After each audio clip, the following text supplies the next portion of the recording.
Good afternoon, and we are going to call to order the August 2023 Board of Zoning Appeals meeting. Madam Clerk, if you would please give us a roll call. Curtis Brown. Present. Jonathan Repass. Doug Lloyd.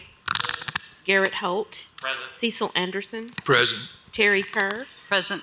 Sherry Garrett. Present. Rebecca Longmire. Present. Paul Huff. Present. I have 8 members present. Thank you so much. Mr. Garrett over there, will you do the pledge for us, please? I pledge allegiance to the flag of the United States of America and to the republic for which it stands, one nation, under God, indivisible, with liberty and justice for all. Thank you. All right, members of the Board of Zoning Appeals are volunteers from each commission district who do not receive compensation for their work on the board or training they attend. As a quasi-judicial body, we avoid ex parte conversations and conduct our business in accordance with the Open Meetings Act. My name is Terry Kerr. I'm the chair of the board, and to my left is Ms. Longmire, who is the vice chair, and Mike Moyers to our right is our law director. Steve, if you would let us know who is with you today. Steve's codes. Yes, we're having a terrible time hearing out here too, so I don't know if we can turn the volume up or if what's going on. You have myself, Steve Elliott, Kim Jarnigan, Kelly Vaughn from the Codes Office. We have Mike Reynolds and Lindsay Crockett from Knox Planning. Thank you. It actually sounds louder this time from back here, so that's a little strange. Might be. You can't hear? No, is someone from IT here that could maybe turn up the volume? Is it? She's going to call PBA. Thank you. Okay. I'll talk a little louder. Okay, we'll pause for a moment. Okay. Just a couple of seconds so y'all can hear.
I can hear the voices. It's louder.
Okay, I'm just going to have to talk loud. Can y'all hear me? Yeah, that's better. Okay, I will speak louder. Our voting, are you ready? Okay. Our voting procedure requires 5 positive votes for a motion to be approved, regardless of the number of board members that are present at the time of the vote. And today, we do have 8 members present. I would like to make a motion to approve the minutes from the July meeting. So move. Second it. Okay, we have a vote and an approval. All in favor? Aye. Aye. Opposed? All right, so moved. The Knox County Board of Zoning Appeals is authorized to grant variances and hear other matters by the Tennessee Code and the Knox County Zoning Ordinance. Specifically, these laws prescribe parameters required to grant a variance. The burden of proving the grounds for a variance rests upon the applicant. For each matter, the clerk will read the request into the record. I will then ask if the applicant is present and then ask if there are opposition or other speakers who wish to present. You don't have to come forward at that time.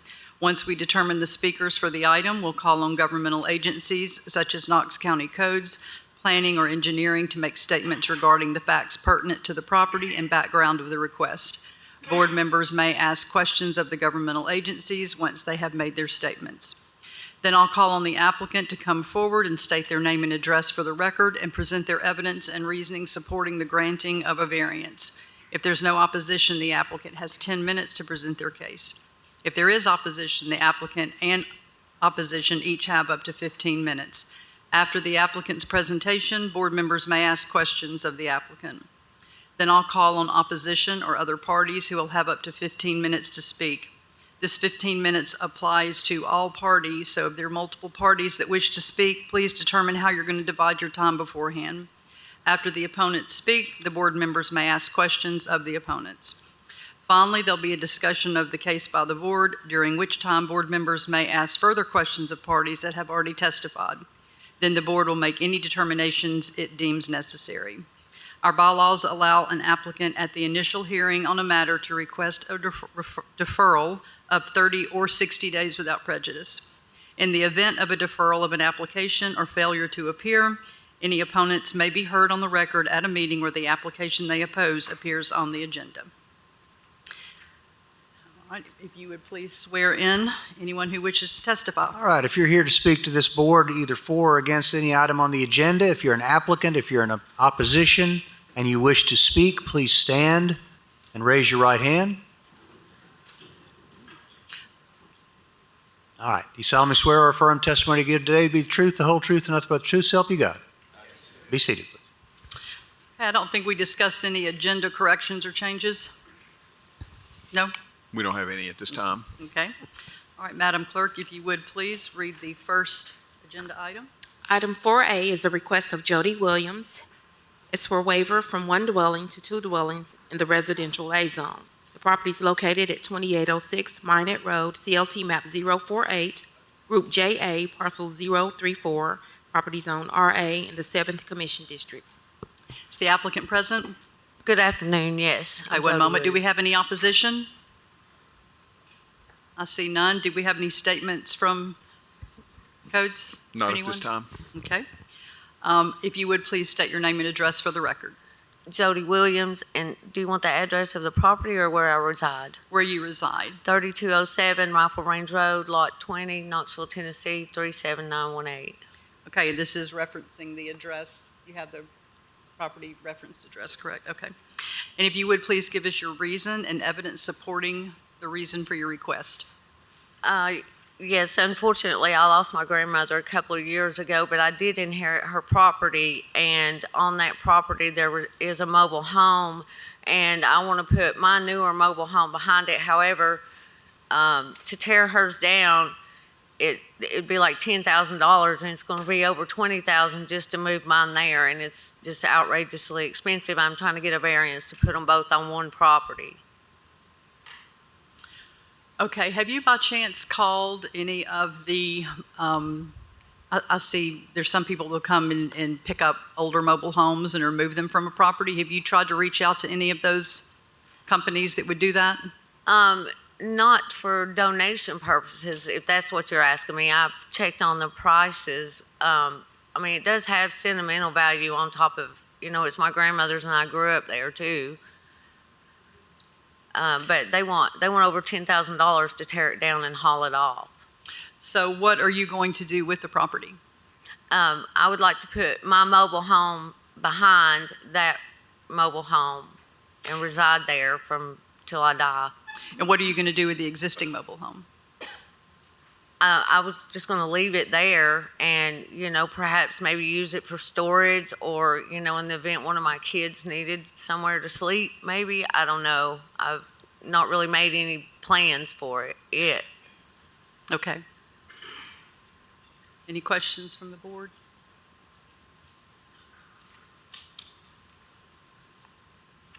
I know you said you had some sentimental value, and I'm very sorry for your loss. Thank you. Have you attempted to try to sell the mobile home with the stipulation that the buyer remove the home, or? Well, unfortunately, it was built in the 70s, and if it were to be moved, it would collapse. I did try to sell it, but when they came out and looked at it, they said if it was moved, it would collapse. Next one is, do you know where the septic is located on this property? I'm sorry, the septic? Yeah, the septic or Uh, sewer?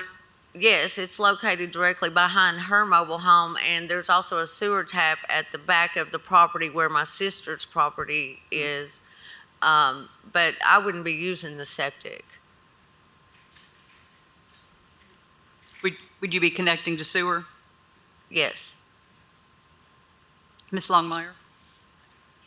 We are supposed to deal with mainly topographic or other issues that have actual physical presence, not the expense of moving it. I'm sorry, I didn't understand what you said. All right, when we deal, we have the reason that is put forth for an application needs to be more the type of land it is, a hardship. And so I'm just not real sure that, even though I'm very sympathetic with the expense of it, I'm just not sure that we have the right to decide something's too expensive to do. So, I'll let you make a motion if you want, but I do think that maybe that reasoning is not something in our purview. I That's think we something. have Codes wants to Okay. interject. If she has sewer access, we believe there's enough property there to subdivide the property and create two separate lots with an access easement, which could be done with a plat. Mike could probably speak a little bit more to that, but And that would go through planning? yes, with sewer access, she could add a lot line and an access easement and create another lot, and she has enough property to do that. She wouldn't need a variance. I just want to clarify. It looks like the lot itself is 23,000 square feet, but it is only 17,000. Oh, it's almost 18,000 square feet, excluding the easement. So it's considering that they would not be able to split the lot in half.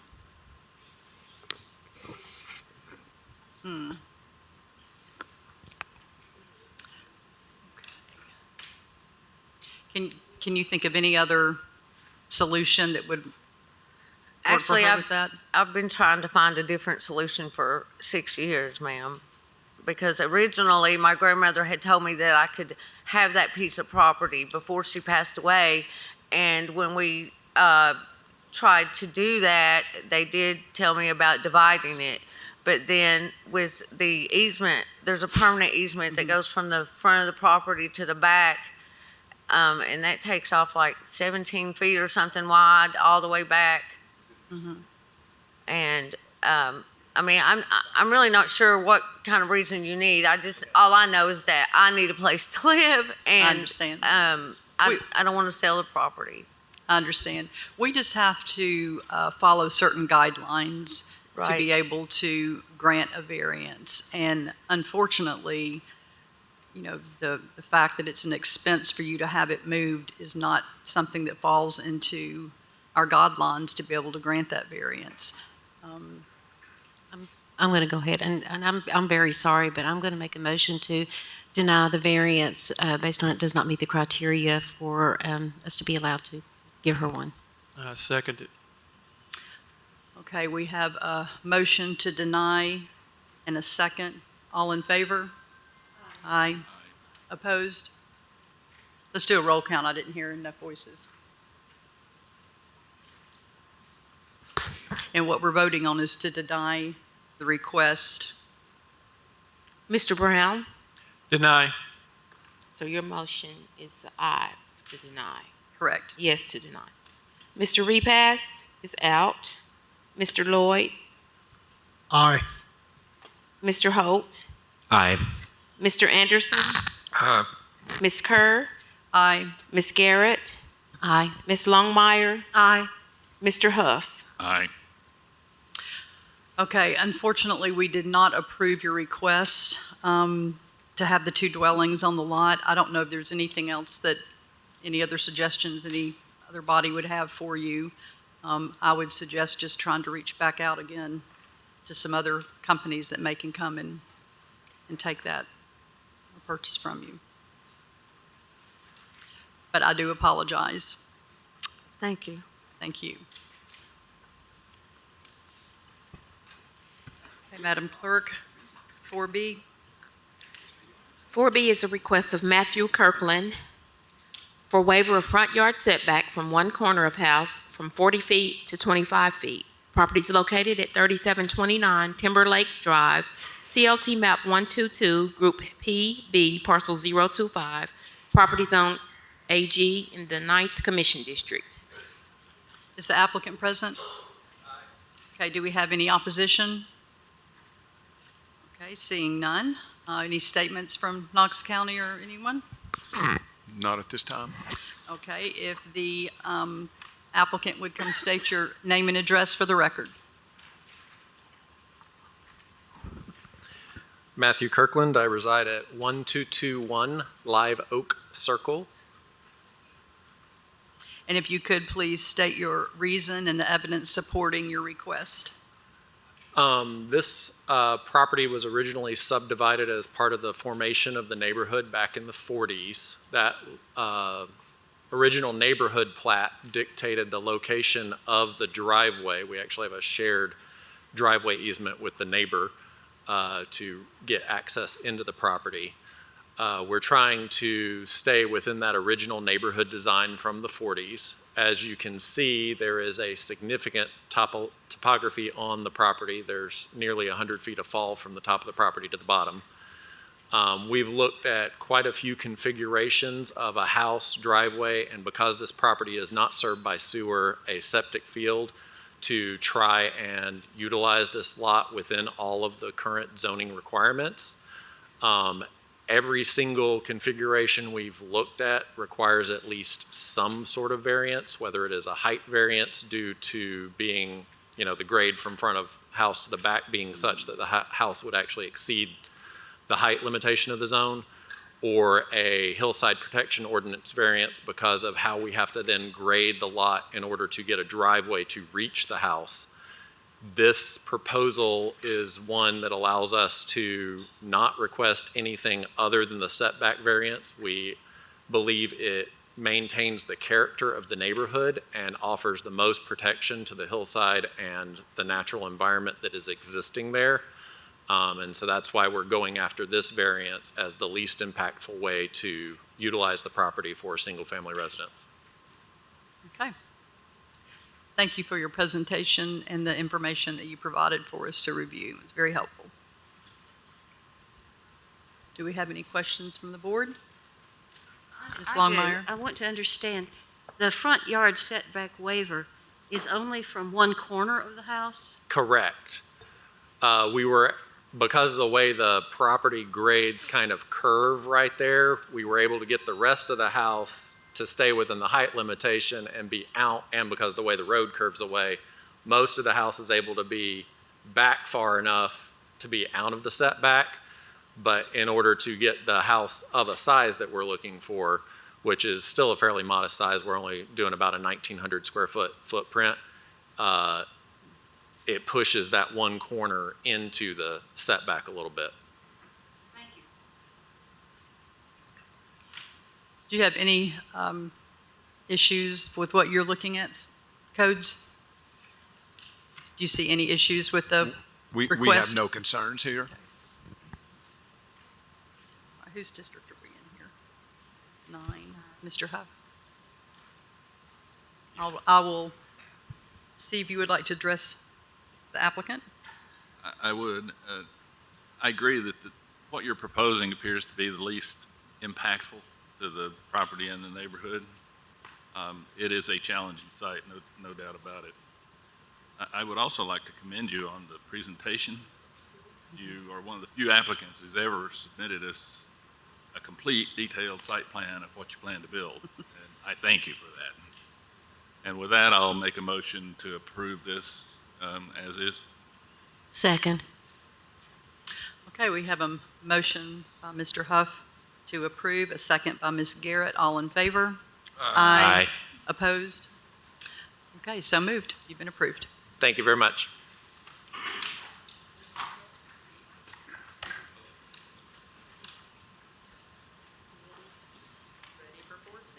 4C is a request of Lisa Pitts. It's for a waiver of side yard setback from 8 feet to 0 feet for pool and deck. Property is located at 2843 Windy Ann Drive, CLT map 042, group PB, parcel 047, zoned RA in the 8th Commission District. Is the applicant present? Yes. Do we have any opposition? Opposition? Okay. All right. Do we have any statements from codes? Yes. After the meeting, we looked more closely at these photos. After the agenda review, we looked more closely at the photos. And Kelly, would you click on the third one there, that one? We discovered there's also a hot tub that is in this deck that would be in the setback as well. You can see there the hot tub base to the hot tub underneath. So I misspoke up there when I said this deck would be allowed per the ordinance if it was attached to the house. It would not now because that hot tub would be considered an accessory and would be in the setback. So that they would need this variance for that hot tub to remain. Okay, thank you. Okay, if the applicant would come forward.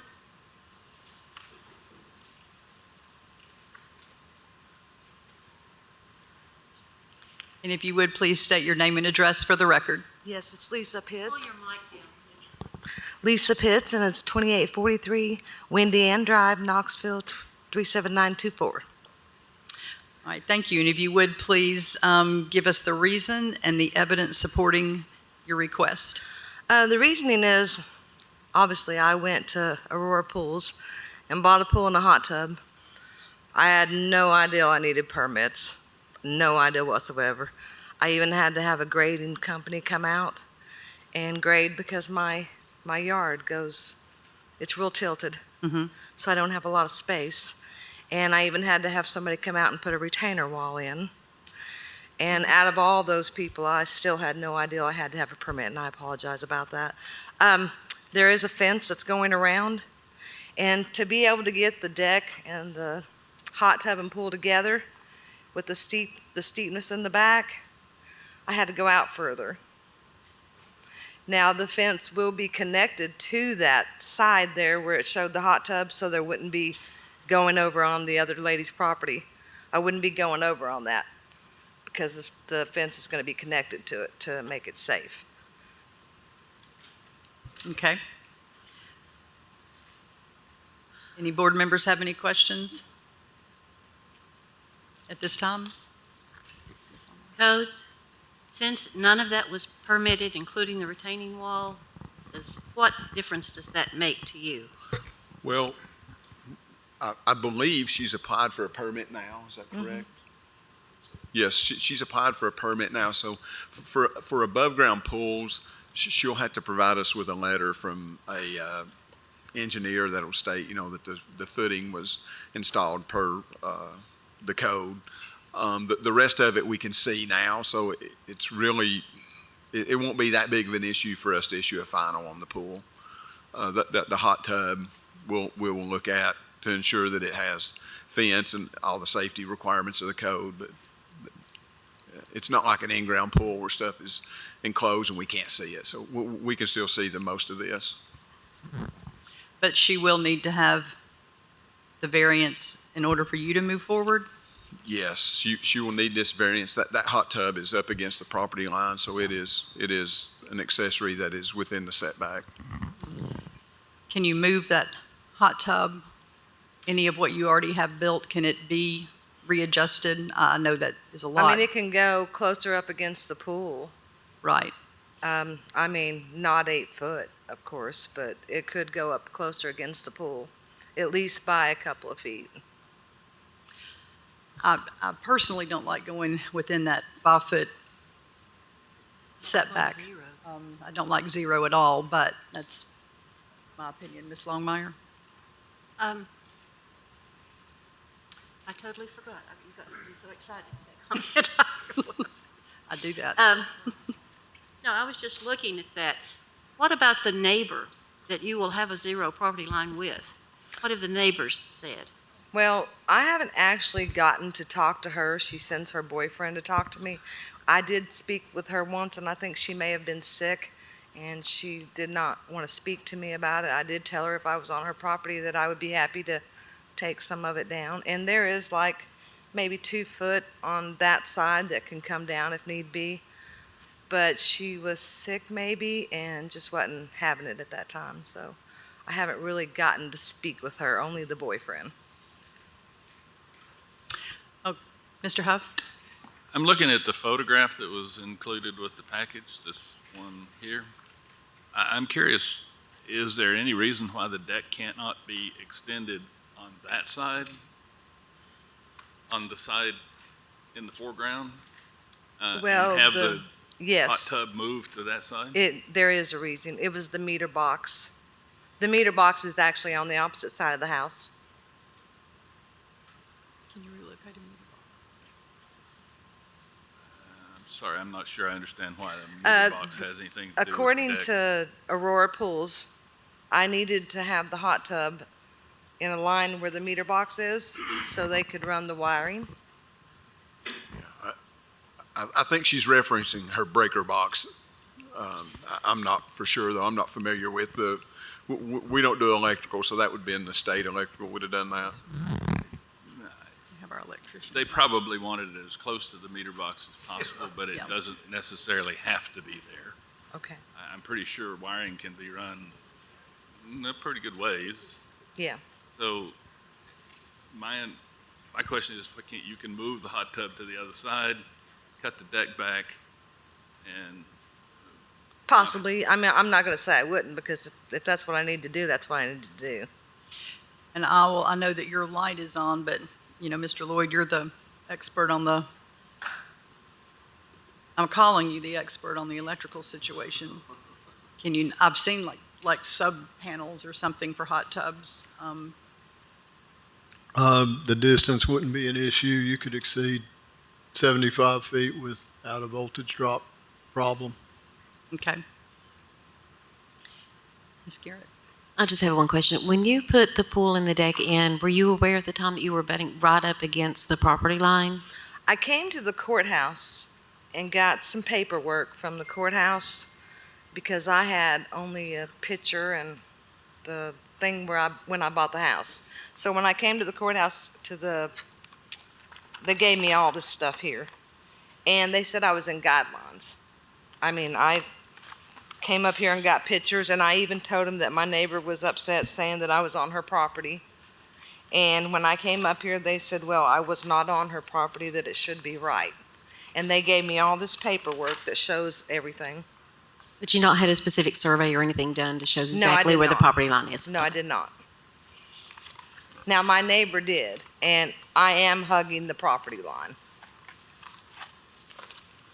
Okay, how much time does she have left? Okay, you've got about 8 minutes left. Do you want to stop right there for a moment so we can hear from opposition, and then Yes, we can ma'am. bring you back, ask any questions, or you can Yes, ma'am. have more time to speak? Thank Okay. you.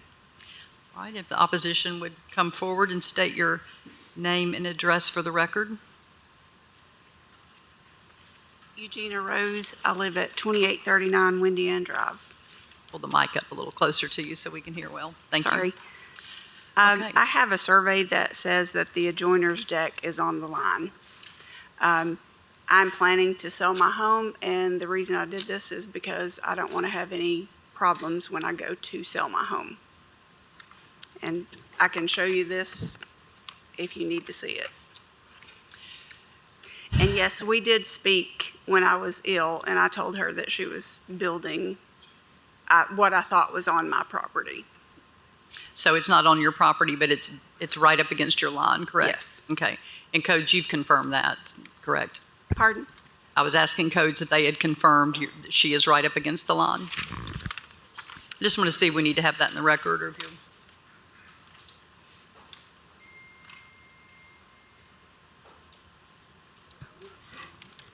It looks like the hatch is on there. Yeah, it looks like the property line is hugging the deck. Okay. Okay. Yes, the surveyor has said that it is, the joiner's deck is on the property line, so. Okay. He actually told us that the posts for the deck are on the line. Okay. You know, I know there's a little overhang there, and that probably doesn't make any difference. Let's see. I don't believe that has been recorded, but that is a survey. Okay. Okay, thank you. Did you have anything else you wanted to add? No, ma'am. Okay, thank you. I'm sorry, come on, you can come back to the mic. Did you have anything else you wanted to say in reference to opposition? I have a You can question for still the come up. opposition. Okay, I'm sorry, we have a question for opposition. I didn't really understand what was being said when she was up She there. had a survey done that you had indicated as well, so Codes and Planning, they were looking at that to see if they could tell where your fence posts were, and it is on the Okay. line. It's right on Yes. the line, yes. Okay. All right, and I think if the opposition would come back, I think Mr. Huff has a question for you, and you can stay near us, just sit in a chair right there if you want to. Yes, ma'am. Do you consider the pool and the deck being on or within the setback to be a detriment to your property? It depends on who buys my home, I guess. It could make it less desirable, is that what you're saying? Yes. Thank you. Okay. Anyone else have any other questions or comments? I want to make sure that opposition and the applicant has given the time you want to give and say anything you want to say. You still both have time. As far as the quality of how the property will look with a fence around it, I don't think that would affect the way the property would look. And there would be a privacy fence around that. So the only thing that anybody would see would be the fence. I mean, Right. thank you. That's not what I understand. You're going to put a fence, but it's already on the zero property line. No, I'm going to hook the fence to the deck. The deck is a privacy deck. Yes. And I'm going to hook the fence to the deck. So it's not going to be going over anymore. It won't move anything. It's going to be hooked to it. So it wouldn't be, it wouldn't cause I don't really know the word to use. It wouldn't be designed to be ugly for anybody if they wanted to buy the property, because it would just be a fence. It would just look like a fence. Thank you. Thank you. And for the record, we don't regulate or permit fences, so it's common for them to be on the property line. The fences are common to be on the property line, That's correct. but we don't have just a fence. We have a deck and a Yes. hot tub and. Yes, yeah, the hot tub would still, and the Right. deck still need a variance. Right. Okay. Ms. Longmire, do you have anything you would like to add or say? I'll make a motion. I feel like, Ms. Pitts, that you would be able to move the hot tub enough that when the fence is put up, it won't be so constraining to the other property. So I am going to make a motion to deny the reduction of the side yard setback from 8 feet to 0 feet. I'm just really uncomfortable with a 0-foot setback. I second that. Okay, we have a motion to deny by Ms. Longmire and a second from Mr. Brown. All in favor? Aye. Opposed? I've lost her. I'm sorry. I apologize. We have denied your request. I hope you'll be able to work it out because it's a. I think you can. I think it will be an addition that you'll be. Work it You would need to move it. Come to the mic, please. So Yeah, you'll be come to on the record. mic so we can hear you.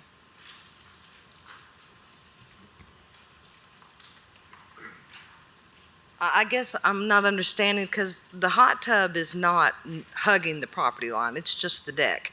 I mean, if the deck was moved back 2 foot, it would not be hugging the property line at all. So am I having to move the whole thing back 8 foot? Is that what? Codes? Yes. Yep. Is that Ye- correct, Steve? Yes. Yeah. And yes, everything, there's nothing allowed in the setback. So you would either, yes, you need to move it, you need to come up with a different plan. If you needed to come back and ask for more, you could do so. I don't know, I believe that would be correct. That she could come, yeah, you could come back and ask for less of a variance, possibly, but I would probably look, since we've heard that you could probably maybe move it to the other side, and you yourself said it could go on the other side, but the pool company was trying to keep it where it is based on the electrical panel. Mm-hmm. Is that correct? But it Yes, sounds ma'am. like you would have room to put it on the other side of the pool. Okay. So that's, I know Look this at those is going to options. be an extra expense, but a zero setback leads to many other things. So I think you will be more comfortable in your neighborhood by making the arrangements, okay? Okay. Thank you. Thank you. thank you.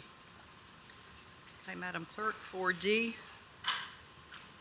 Request of James R. Cunningham for waiver of front yard setback from 26 feet to 12 feet, located at 3504 River Edge Circle, CLT map 121, Group FD, parcel 011, zoned RA in the 9th Commission District.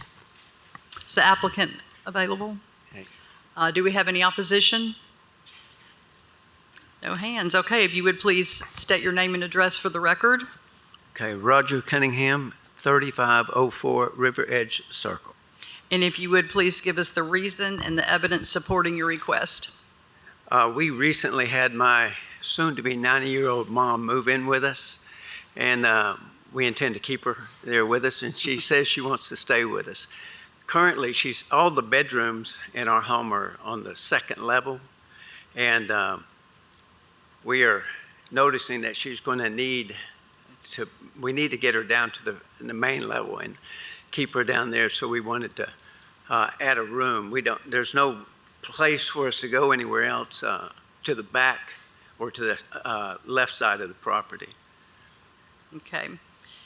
You do have a little bit of a situation with the corner lot, most definitely. Codes, would you like to say anything on this one? Good right now? Yes, on a corner lot, they have to meet a 35 feet setback on both corners of the street. I think the one was reduced, that side was reduced down to 26 feet years ago. Corner lots by nature do create a hardship it limits the building areas, but it's a common variance request we see down here for corner lots, so. Correct. And did you request the variance in 2013? I did not even look at that. No. Did you request that? Okay, No. that was done prior to. Okay. Okay. Ms. Longmire? As I look at the picture of your house, not just the drawing, but the actual picture that is shown, I see that at the back you have a swimming pool, so obviously you can't put your mother-in-law on top of the swimming pool. Right. But what about on the side of the house where the driveway ends and goes into a walkway? Is that not a usable space? The septic sits right where where you've got the hand there. Mm-hmm. And when we had them look at that, we were told that they can't build over that. So there was not enough. That's where we originally looked. We thought that would be nice. Secondly, that part, to get her into the house, you're having to come through a garage. Mm-hmm. There, the way the property is set up, there's no open into the house without coming into the garage or coming around by the pool. So those were the two issues that they. Okay, and looking at the front of the house, is there anything that you could do there? 'Cause you have adequate space to put one there. So Or the Right front there, river edge, that one. Since you have two right front- to the left of that, so to my left of where you are, Yeah, once again, you're going to have to go through the garage to get out into that area. We did look at that and didn't give it a serious look, but they did look at that before the recommendation was made to go back out to this other side. On the right side, right corner, that was not looked at, so no, that was never mentioned when we had the study done. So what was recommended is that we come in back off of this side here. Who made your recommendation? We talked to a couple of construction companies and one architect, and just asked them what they would do, how they would set up what we were trying to accomplish. and they were aware you were going to have to ask for, they were aware you're going to ask for a variance in order to do that? Did they mention that? That's when we were told we would have to ask for the variance. All right, thank you. Yeah. Mr. Huff? Yes, on the Rivergate Drive where you're planning to build the addition, there appears to be a lot of really nice screening trees and shrubs. Are you going to be able to leave those in place? All right, You're saying, Look at the You're going to have to get closer to the mic. right. He can't hear, he didn't hear you. Yes, one tree would have to come out, and it's not the tree line against the boulevard or the road there, it's the tree up next to the house. Right, but the screening trees and shrubberies will stay, right? Correct. Okay. Where are we going from? 26 to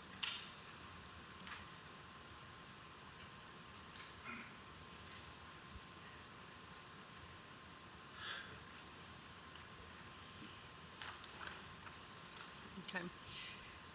Any other questions? Can you explain the 12 feet for me? It's 12 feet from where? It'd be 12 feet from the property line, which is the right of way here. So it would probably still be 24 feet from the edge of pavement. Okay. There's 50 foot of right of way and a 26 So it would foot. not impact the right-of-way? No. Okay. No, it would not. There's 50 foot of right of way there, 26 foot of pavement. So there's roughly. Sorry, I can't do the math that quick. 24 foot of right of way, 12 foot outside of pavement if the road's centered in the right of way. So there'd be approximately 24 feet from the edge of the structure to the edge of pavement. Okay. Edge of the structure. So there are no site distance issues? No, there's none that we're concerned with. Okay. Okay. Anyone else have anything they? You want to make a motion? I'll make a motion that this be approved. Okay, we have a motion to approve by Mr. Huff, and was that you, Mr. Holt? A second by Mr. Holt. All in favor? Aye. Aye. Opposed? Pardon me? Yeah, let's give a reason for the approval. I'm sorry, we did not do that. This is in keeping with our past practice when we have two front yard setbacks that create a hardship, and for that reason, I think it should be approved. Okay, so noted. So again, all in favor? Aye. Opposed? All right, so approved. Thank you. Thank you.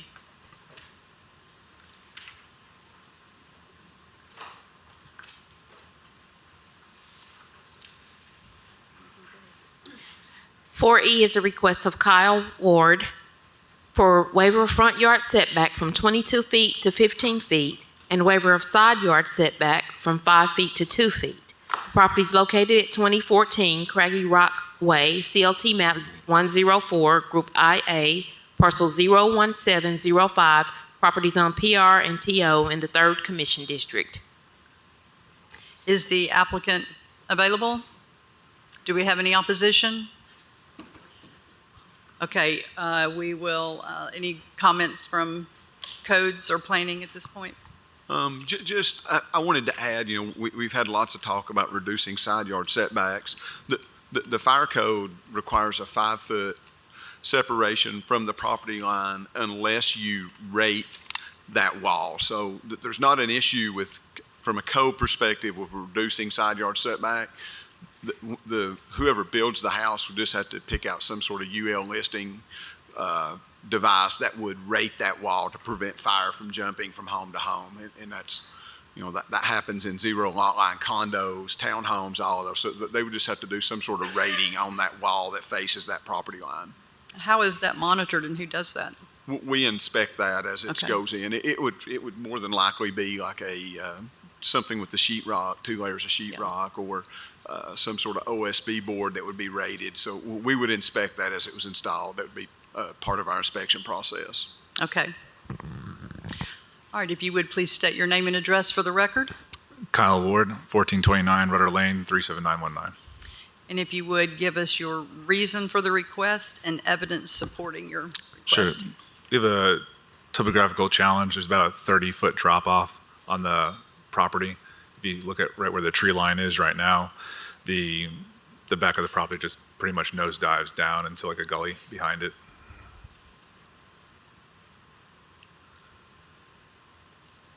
There we go.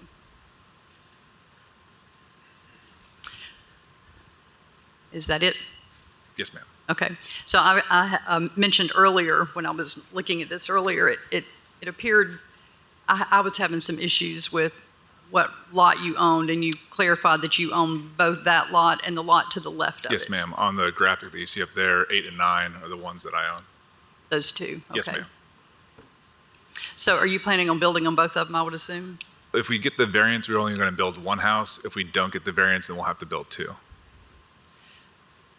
So if you get the variance, you're going to build 2. If you don't get it, you're going to build 1. If we get the variance, we'll only build 1 lot. If we don't get the variance, then we'll have to build 2 to cover the financial loss, because we'll have to do a basement and everything else and do a lot of dirt movement around there. So if we can save the money by only building 1 house on a slab, then we'll just build 1 house on a slab. We'll combine the 2 properties together and sell both properties off as 1 unit, 1 house. But if we have to build 2 houses, then we'll have to build 2 houses, obviously. So if you're on 1 house on 2 lots, could you not position the house differently if you're going to?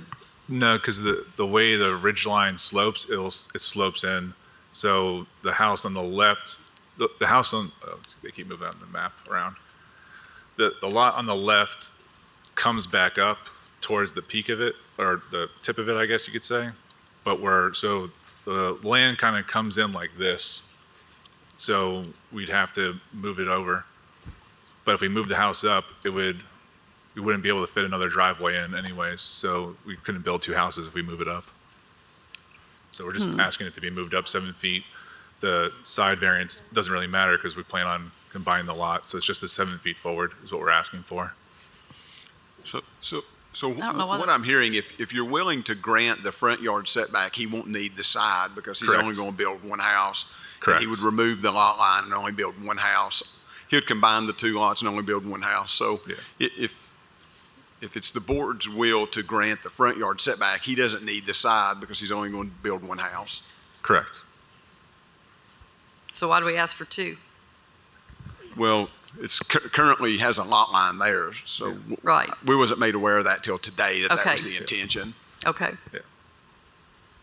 All right. Go ahead.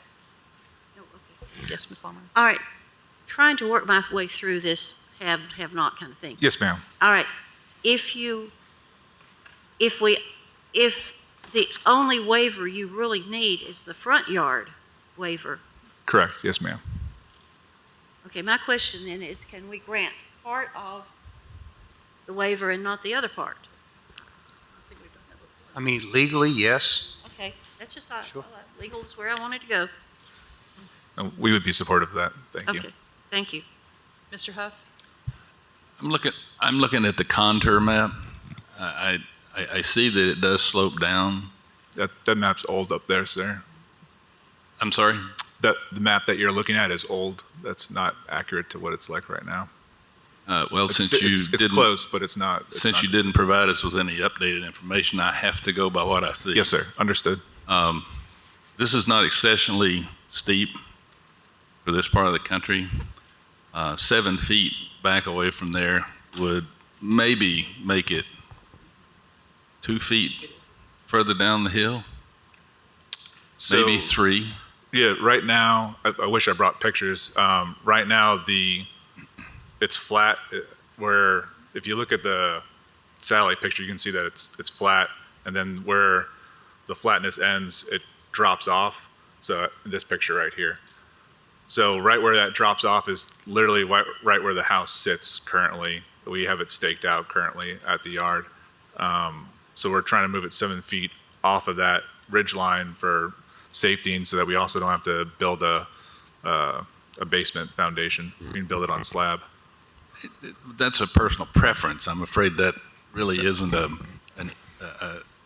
it's not a criteria for us to make a judgment on whether you want to build it on slab or build it on a basement wall or a retaining wall. It's more for safety, sir, than anything, honestly. More for what? Safety.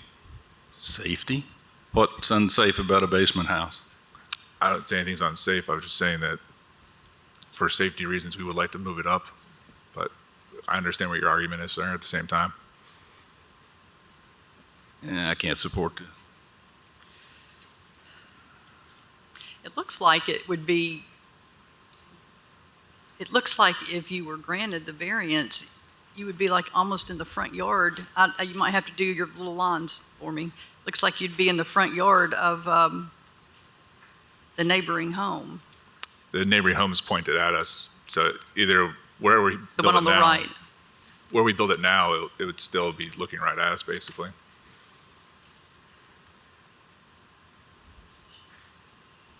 All right, can you hold for a minute, then we'll get opposition up, and then we Yes, can ma'am. bring you back, unless you had anything else you wanted to say.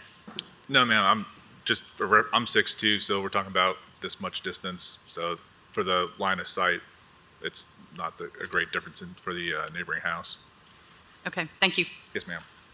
Okay, opposition, and remember, if there's more than one person that's going to speak, y'all gather together and share your 15 minutes. So we'll go ahead and start the clock now, but if you would give us your name and address for the record. Good afternoon. My name's Elijah Settlemeyer. I live at 2003 Craggy Rock Way, Knoxville, Tennessee 37932. I believe every home on the street has somebody here in opposition to the variance today. Our primary concern is, if you look at the overhead map there, Craggy Rock Way is not a county road, it's a private road, and it's governed by a property owners association. And as you can tell, at the very end of Craggy Rock Way, there's not a proper roundabout there or a proper cul-de-sac. It just comes to a little bitty T. And we already got 2 driveways going in there into that little bitty T and a third right next to it. And now we're looking at adding a 4th and a 5th potentially. And our main concern is, it's our understanding that this would be obviously a front-facing home with the garage on the front, meaning if his variance is granted, the driveway for these new homes would be 15 feet long. And if you look around the neighborhood, the vast majority of people park their cars in the driveway and not in their garage. So now we've got a home being built with a driveway of 15 feet. Well, a normal small SUV is 15 feet long. We're in East Tennessee. Lots of people drive Ford F-150s. We're looking at 19 to 20 feet. Ford F-250s, even longer. Large SUV, we're looking at 18 to 19 feet. So we're going to have people parking in the driveway there that's going to be extending out into the roadway. Not to mention, if it's a 2-car garage, it could be a family with children and they have more than 2 cars. Well, then they're definitely parking in the driveway, and they're definitely going out potentially into the roadway. I'm assuming they're not going all the way up to the garage door when they park, so even a small SUV is going to extend somewhat. As a private way, the road is, one of the reasons it's a private way is whoever built and developed this didn't build the road to the requirements that the county could adopt it. It's not wide enough. It's pretty narrow private way. And we already got people parking on the street causing enough concerns. But with the potential of only a 15-foot driveway and cars sticking out, and then potentially more cars on the roadway there, we believe it poses a safety hazard. I have a 2-year-old. The house there in the corner where he wants to move the setback from 5 to 2 feet, they have 2 small children. There's another small child in the house on the left. There's kids playing in the roadway all the time, and now it's going to be bogged down with cars parked everywhere, potentially when we have a driveway of only 15 foot long. I certainly don't think the Narramores, the home on the corner, would appreciate the setback on the side being moved from 5 to 2 feet, and the home being potentially put right in their front yard as well. Now we're talking about possibly having a fire retention wall on one side. So there's concerns there as well. I don't know who else wants to talk, if anybody does. Thank you for your time. My name is Kevin Przoraki. I am the treasurer for the Homeowners Association. Could you give your address as well? Name and address for the record. 1954 Fall Haven Lane. So I am in the subdivision. I'm the treasurer for the Homeowners Association. I find it a little odd that the owner wants to build and comes up with these ideas without actually contacting the Homeowners Association to see what the covenant and restrictions are. Once the owner were to do that, and I have copies right here that I'm going to provide to the person, they would clearly see. Can you leave below this? Right, now you need to talk into the mic. We could hear you first, but now stay at the mic so we can hear you up here. Yeah, blow it up a little bit more even. All right, so if we look and see how big those homes are, they're big. And we can see kind of where the grass stops. We got the number of, 2014? That's where the grass stops. After that, talking about topography, oh my gosh, it is steep. How anyone would actually put any kind of structure on not just one, but both of those sites is beyond me. Now, Ball Homes, we've all heard of Ball Homes. They're really good builders.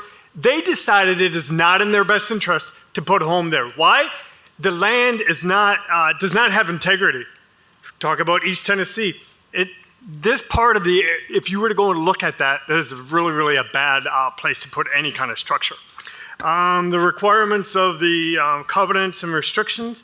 All right, here, Mr. Ward. Along with the phone numbers, not phone numbers, but addresses and our email address to the HOA that we would request for you to provide us with information of name the contractor or phone number so that we can communicate to them so they can make sure that we have 900 square feet, brick on the front house, the basic simple things, 2-car garage.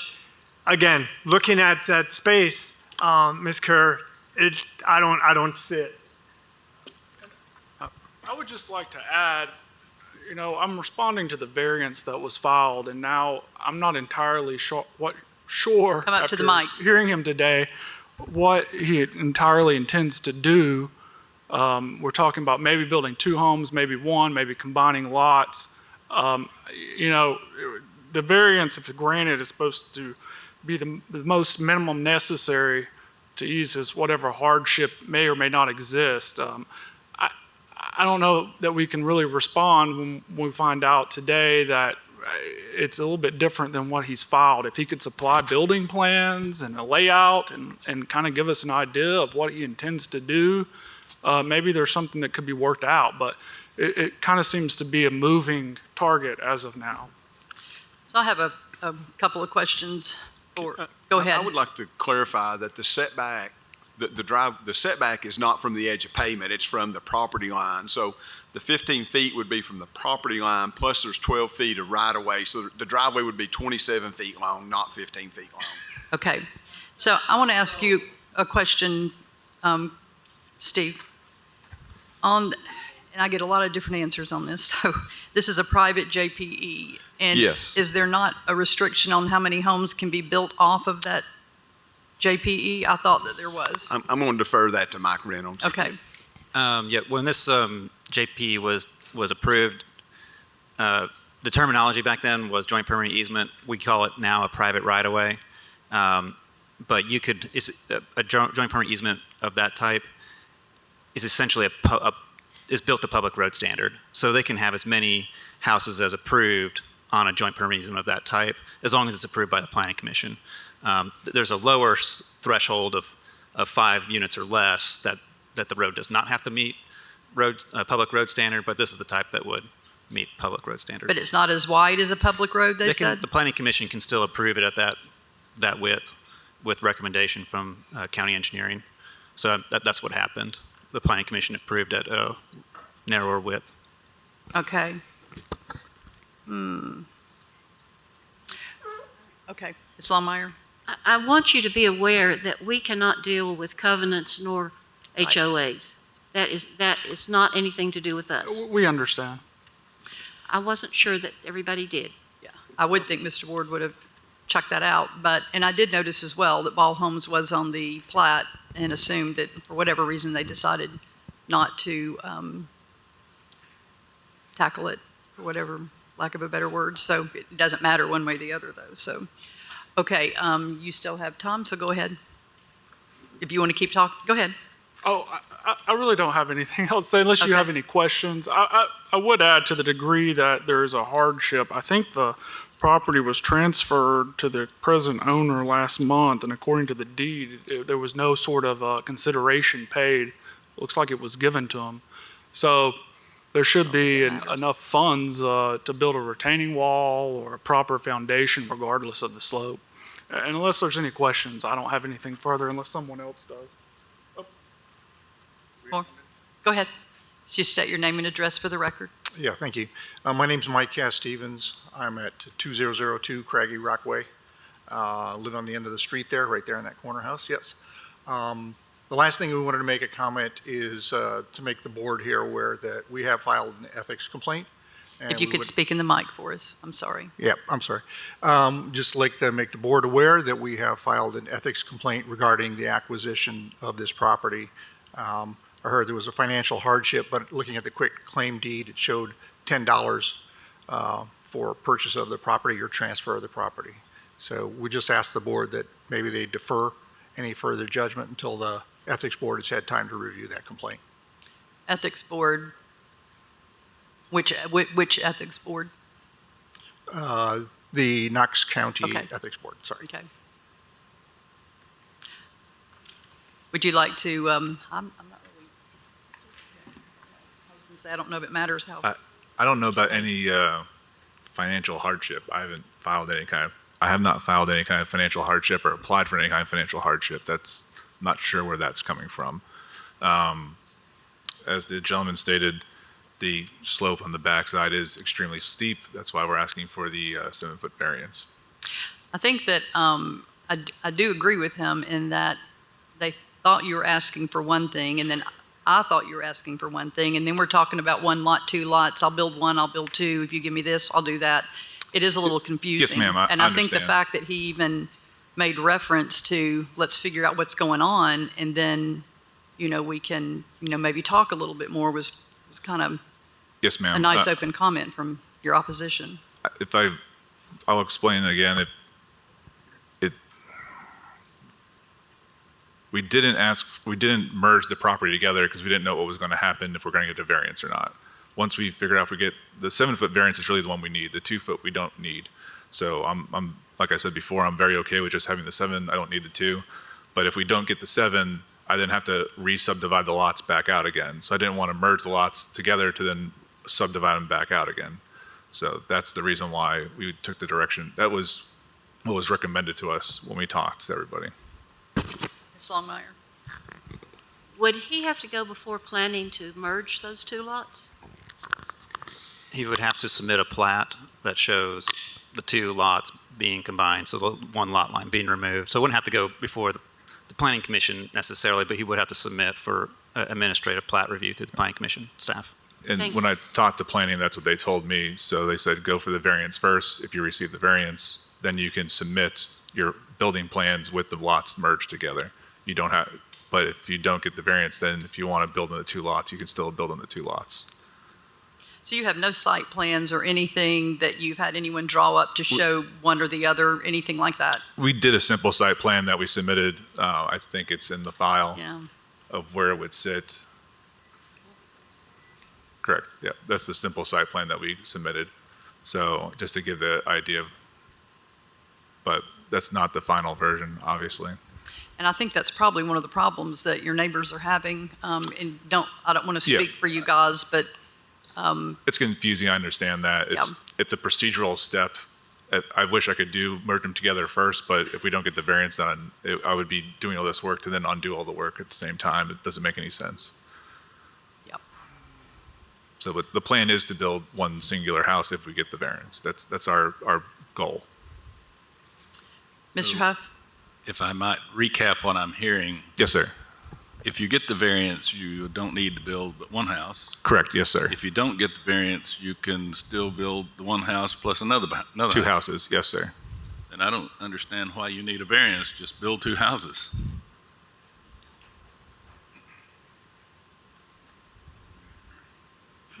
It still goes back to the edge, sir, being very steep, as I think he was the treasurer of the HOA said, and I've stated as well, it's a very steep slope in the back, sir. So that's why we're asking for the variance.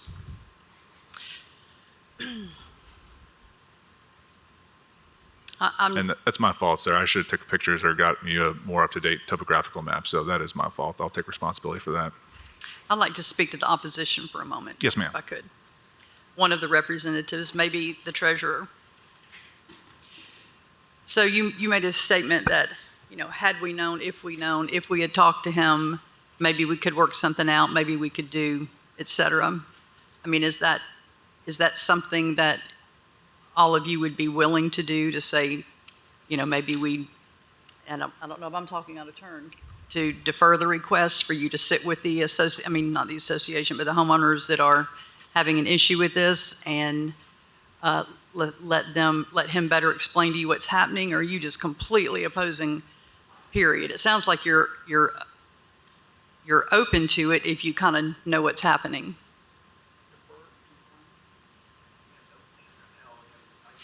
And of course,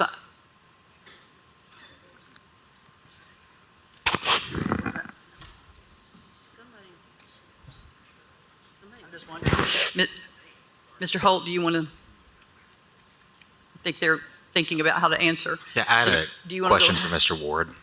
Okay. Yes, ma'am. We'll wait for Mr. Ward let's get this answered, and then y'all finish conferencing. I think in reference to your last question, just to clarify, the incentive and reasoning for building these homes, is it, for a profit incentive, I'm assuming, or are you building these homes for the purpose of, profit and selling them, or for residents, for yourself, or? No, we're not living in them. We're going to be selling them. Okay. Yeah, they'll be about $650,000 house. Okay. So, and to answer your question, we don't have a plan necessarily yet. We have some preliminary blueprints that we are looking at building, but again, depending on the variance is what we'll be able to build and not be able to build. So it's, $5,000 just to retain a architect. So we didn't want to spend that money before so I don't have I have a concept, like vision of it, but that's about it. And I guess just for additional clarification, should you not receive the variance, your intention is to build the two houses like you said, but I'm guessing requiring additional site work and smaller footprints of those new homes. So if we don't receive the variance, I hate talking like this, but if we don't receive the variance, we'll have to build two, because it will cost us a whole lot more to build the two, because that ridge is so steep. We'll have to really do some groundwork, and it will be more of a nuisance, in my opinion, and there'll be more cars on the street, and there'll be more residents there, in my opinion. So should the variance not be received, you will still proceed forward building with this additional site work? Correct, yeah. My goal is to try to actually do the least amount of disturbance and build a smaller house, because of the variance, because of the ledge, we can only build a house that's 26 feet deep. We can't go any deeper than that because it gets us too close to the edge, and that's where the pad is. So, and by moving it up, it restricts the amount of driveway space, so you couldn't even build another house on the left-hand side if you wanted to. So we'd only build one house, we wouldn't build two houses. So I'm not trying to be difficult, or we're trying to make it easier on everybody. We wanted to build it, make it one big lot, 1.2 acres, sell it off, make it very nice and pretty. It'll match the neighborhood. It'll look just like all the other houses. Be very professionally done. So if you had, I'm sorry, go ahead. If you built the two houses, would you have to come and ask for No, ma'am. variances for anything? We could build the two houses right now without any variances. That's Okay. not a problem. So Okay. we're good to go. It's already been zoned and subdivided. We have lines if we needed to. Is this to be so, y'all, Steve, he wouldn't, and not that I don't trust what you're saying, I just Yes, wouldn't ma'am. want, No, I you understand. know. Yeah. Believe me, I understand. Yes, I agree. If he brings in house plans that would fit the setbacks on these two lots, then yes, we'd issue two building permits. Okay. So I guess at that point, you know, you want to go back to the opposition and ask if he can build the two Yeah. without having any variances. You know, maybe y'all talk about that for a minute. I don't know. I'm just, And they've seen where the stakes are. They know where the two houses are going. The stakes are already on the property. So we just want to try to do one. We don't want to do two. And like I said, I'm good with not getting the side variance to force me into merging it to make you guys feel more comfortable. That's not a problem for me either. If I just have the 7, that's what I need. okay. Let's hear from the opposition again. I don't, Yes, to respond to your question, I guess we would prefer if it was deferred. As a group, we might prefer one house on this already tiny road compared to two, but we came here with the understanding that we're getting a variance on just that one lot, and then there's going to be another house on the other lot. If he's combining the two, maybe he doesn't need the side setback and can move that house over. Maybe we can work out something on the other setback and not have opposition. But it's kind of confusing as of right now as to what he's actually wanting and what's been requested. So we would just ask that it be deferred, to give us some plans, something in writing with his intentions, some building plans, a layout. Because if he's combining the lots, I don't know why we have the layout that we have now where we have the house completely on that one lot. So we would just prefer that it be deferred. I think the applicant has. No.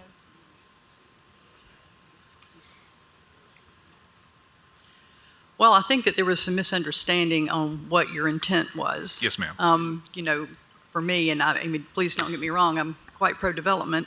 Yes, ma'am. But I'm also quite pro, you want to be nice to your neighbors, so, No, I you know, understand. and they understand what's going on. I really don't have anything to tell them until we understand this part. So once we get this part figured out and we get to the blueprints stage and all that kind of stuff, I have no problem sharing exactly what we're going to build. I would sure the HOA would like to know, but we don't know until we get the variance part of this. So Well, and I didn't I- want to spend the money before I knew what we're going to be No, allowed to do. I understand that. I think what they're needing is a little bit more of an assurance that you don't come back and say, uh-oh, that just doesn't work. We're going to get the variance and then come back and do something else. So I think that's am I correct in? Well, yeah, if I guess as we are now, the lots are separate, and if you grant this variance, he could still build on the other lot. They're not combined legally. Steve? If you didn't give him the side yard, he couldn't build this configuration here. And I want to apologize too. My staff maybe created, myself and my staff probably created some of this confusion. We see this site plan and we say, oh, you need a front and a side yard. We didn't realize at the time he would eliminate the lot line. So we told him that he needed that side yard as well. So we contributed to the confusion here. Well, we're confused enough, Steve, so, I mean. Mr. Holt? I believe, the situation is a little confusing, partially for what Steve mentioned, because, the ultimate decision weighs on, on what's built, weighs on what we offer and what we approve here today. So that can't, I don't think, be clearly presented. But, I think I have a good grasp what's going on here. And not to speak for the HOA, because, I definitely understand, these are irregularly shaped lots, both for the property owners and the immediately neighboring property owners, with the shape of the lot and the ridge line running behind it. So I do think there are some clear topographical challenges and, irregularities in lot size that justify the request.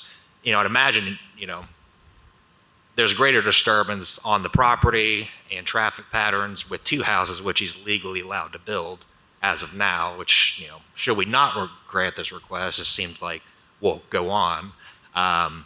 So I would make a motion to approve the approval of the front yard setback from 22 to 15 feet and deny the granting of the left side yard setback based on those reasons of the topographical challenges and the irregularity of the lot size. Not seconded. I have a point of clarification. Please. If we do this, is he going to have to combine those lots before he can build? Yes, I would think so. I would, that structure will not fit in those lots, or he would have to move it back and meet the front yard then. So yes, I would think the lot line would have to be removed. Okay. And I would just say that's based on the site plan provided here.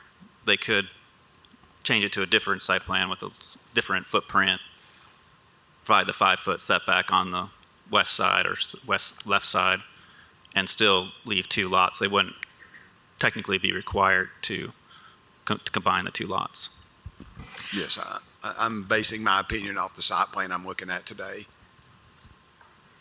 So what I'm hearing is that if we grant this variance, he could, as was pointed out by the opposition, come back and legally build 2 houses on here in the future.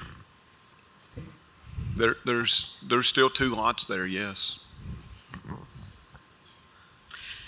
I know we have a motion in a second, and I'm not quite where to go on this because If I could say. who can say? Who's talking? Sorry, ma'am. Oh, okay. Yes, the gentleman's correct. I can currently build 2. The only way I can do 1 is by getting the variance, honestly, because we have to come off that ridge line. So, and then after that, to build the house how it's laid out there, I would have to then merge the 2 lots together, which is the intent.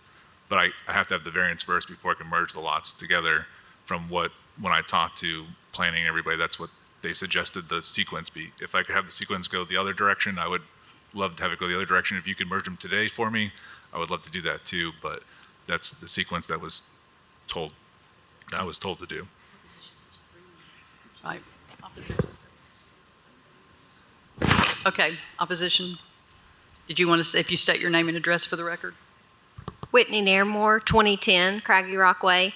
I guess all of us are confused. We've heard that, but I'm thoroughly confused. On that picture that you just were showing, I feel like that says driveway, and that's the road to the residence would be the driveway. So if we have a 15-foot setback, we're back to the safety issue. Whether he builds 1 or 2, if he wants to put the house right there, that arrow is showing me it's a driveway. So we're back to the safety issue. My other concern is that lot right there, if he keeps it at 2, it's 0.7 acres. You go to Gatlinburg, you have tons of houses built on a cliff way bigger than 30 feet. He can move that house back. That is not our issue. This house does not need to go 15 feet from this yard, no matter topographical or anything. 30 feet is nothing in Gatlinburg. Okay, thank you. I'm just going to hit back to, again, we have the motion, we have a second for me, and I don't know if I'd make a substitute motion or not. I think that they need to feel a little more comfortable with what you're doing, and I know you're in a little bit of a cart before the horse type situation as Yes, far ma'am. as I can't do this till I do that. Correct. Yes, ma'am. I don't know if we can put any other condition on it that you know. Yeah. Terry, could I get some clarification? Please. The reason I made that motion, and because I understand both sides of the argument Yes. here, between the homeowners and the property owner who submitted this. But, my worry is he's fully capable and legally, Yep. he can and sounds like likely will build 2 structures that will need no approval and will have a greater impact on and disturbance to all the neighboring property owners, create a more crowded house in that lot. And if I'm understanding correctly, solely because to justify the build and the additional site work, which is, tens if not hundreds of thousands of dollars, he'll have to build 2 homes versus building 1 larger, nicer home that requires far less site work. Correct. Is that a correct understanding? That's accurate. Yes, sir. So the reason I made that motion is to grant just the 1 setback is so that, we go with the less disturbing plan because, he has every right to, and sounds like he likely will, do something with his property, which he's legally able to do. So I personally have made this because I think it's, almost the lesser of the two evils and the greatest compromise. And let me just ask for you, Steve, if this is granted, then he could only build the one and not the second one. Would that be correct? Well, can you make it conditional? There's currently 2 lots out there that we could issue permits on. Even with this being. Okay. Yes, I'm looking at the site plan that's before me today, and without a side yard setback reduction, he couldn't build that house in that location. He would have to scoot it back. So by scooting it up, he would have to scoot it over and build a smaller house or eliminate the lot line. Mr. Huff? I'd like to make a substitute motion that this be deferred for 30 days in order to give everybody a chance to figure out exactly what they're doing, exactly what the impact's going to be to the community, and come back and present us with a clear, unambiguous picture of what's going on here. Second. Okay, so we have a. I say, point over, wouldn't my motion need to be denied prior to that being entertained? I'm sorry, what was the question? Would the motion that I had that was second and not me need to be denied? No, a substitute motion substitutes itself for the original motion. It is, okay. So we have a substitute. Yeah. We have a substitute motion by Mr. Huff, second by Ms. Garrett. All in. Madam, can I have a clarification of what he's asking for? We're just deferring. It's a deference for 30 days to the next September meeting for you to come back with less ambiguous plans on what you plan to build. Perhaps some updated topography would be good because what we have doesn't show what you claim is there. We just need more information, and I think the community needs to understand more of what you actually plan to do. Eliminate lot lines, don't eliminate lot lines. And I'd like to hear somebody that can speak to it from a professional standpoint, address the considerable safety issues that were brought up with the driveway. I agree with what they're saying.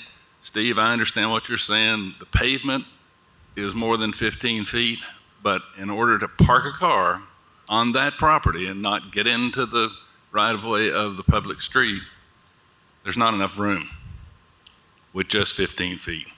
So those are issues that need to be addressed before we make any decisions on granting this variance. Okay, so again, we have a motion to defer and a second. All in favor? Aye. Opposed? No. All right, let's do a roll call. So this is a motion to defer. 30 Yes, days. For 30 days. Mr. Brown? Nay. Mr. Repass is out. Mr. Lloyd? Aye. Mr. Holt? Mr. Anderson? Did you say aye? Aye. Did you say aye? Ms. Kerr? Aye. Ms. Garrett? Aye. Ms. Longmire? Nay. Mr. Huff? Aye. Okay, we have a positive vote, 5-3. This will be deferred for 30 days. Is that right? Yes. 30 days. They just need to get together. Yeah, they are. They just need to get together.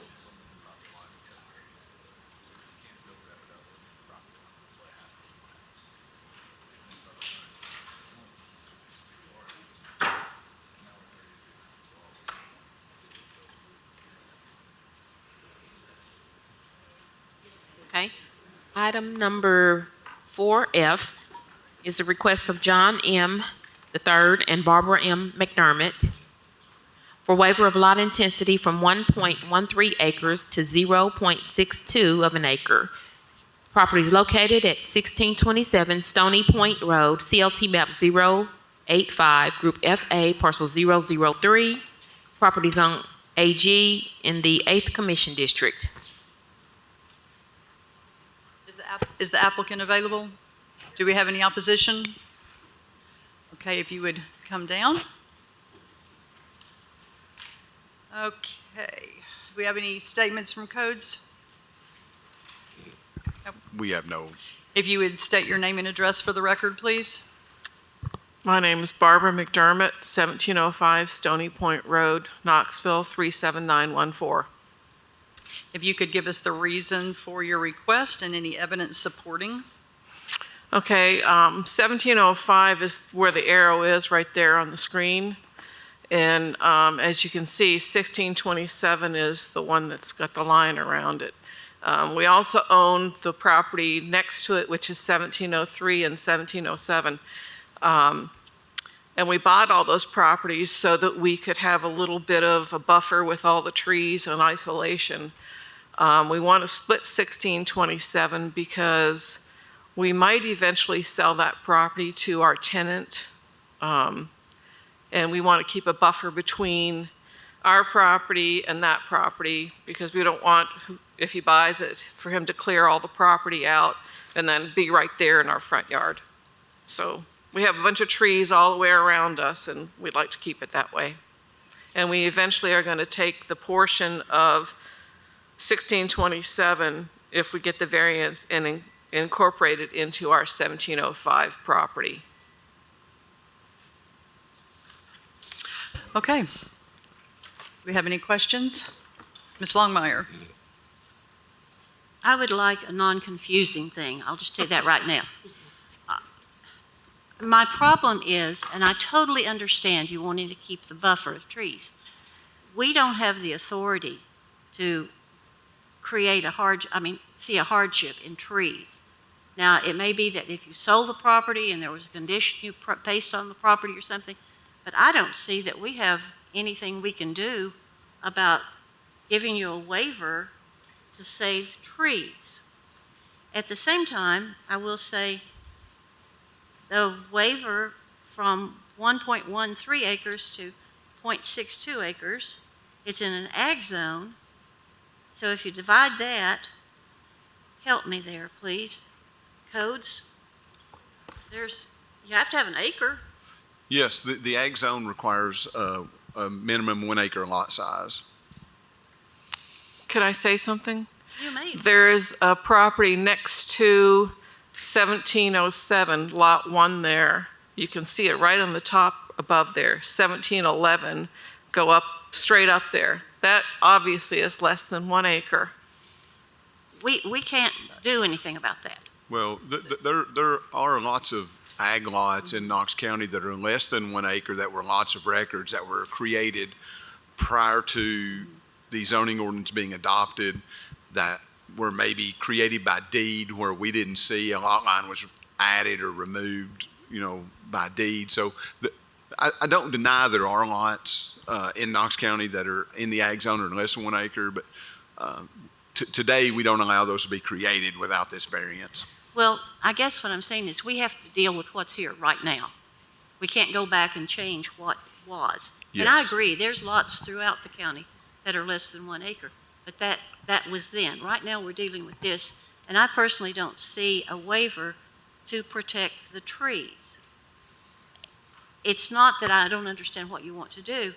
The reasoning you give it is something that I just don't think we have the power to do. There would still be trees there, correct? Even if whoever purchased it and took the trees down where the existing line is now, you would still have, if I'm looking at the map properly, you would still have a buffer of trees, correct? Not right there. I must be looking at the wrong thing. You see the red roof right there? Yeah. But that is our garage. So if somebody bought that place and took out all the trees and decided to, I don't know, build a barn back there or something, we don't want that. I do understand. But you own both the lots, right? Pardon me? You own the lots, the 2 lots. We right? own, She owns the big we actually own 4 lots there. Well, I know, but you own 1627. We do, but our So- tenant So has, if you wanted to sell him that house and 1 acre, you could do that, couldn't you? Could she not do that, Steve? Yes. Yeah. The lot size is 1.13. She could retain .13. You don't have to do anything else. It's all your land. You could say, I'll sell you the house in 1 acre. And that would keep you the And that's where the trees 0.13, are, yeah. and that will keep you the trees. a few trees. I'm Also, not- right next to where that lot line is, it's about this high, and then right next to our garage, it just kind of drops right off there. I don't know if that makes a difference, but it's, I don't know. Well, we have to go by the reason you gave us. I understand. So if she just did the .13, and I'm not measuring it out, if she just went straight across where the 2 lots are behind the 3.49 acres, just went straight across on that 1.13, it's cutting a little bit off. Is that still the acre? It looks like, I can't tell. Yeah, it's kind of right where that other lot line is of the other 2.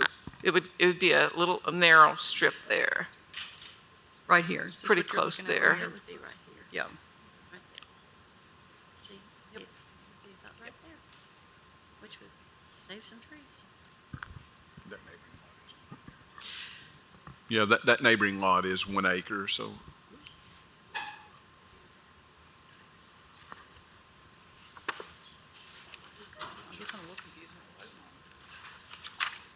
Let's see, what is our request? We'd like to ensure the trees, waiver of the lot intensity from 1.13 to .62. Okay. And that would be moving the ag. Yeah. Yeah, yeah. I'd like to make a And- motion if there are no more questions. Do you have a question? I make a motion to deny the waiver of lot intensity from 1.13 acres to .62 acres because the reasoning that was given is something that we really have no control over, and there are other options for retaining some of the trees. I second it. Okay, we have a motion and a second. All in favor? Aye. Aye. Opposed? Okay, we have denied your request. Okay, For the thank you. reduction of the lot intensity. Okay. Next item. Item 4G is a request of Joe Denton and Rick Cheverton. It's to appeal the July 26, 2023 Board of Zoning Appeals decision to deny appeal request of Joseph and Donna Denton regarding building permit number 23-1577 for a cell tower and request a rehearing based on the following: Board of Zoning Appeals authority over the administrative review process and approval of or denial of a WCF COA is in question. Address indicated on application did not match the physical location of the proposed site, creating a technicality or error in the detail of a set of rules of the application. No public notice of application review or appeal process. Community members made numerous public inquiries to Knox County and was not advised on the appeal process or timeline. Properties located at 11445 Sam Lee Road, CLT map 103, parcel 053. The property is on AG in the 6th Commission District.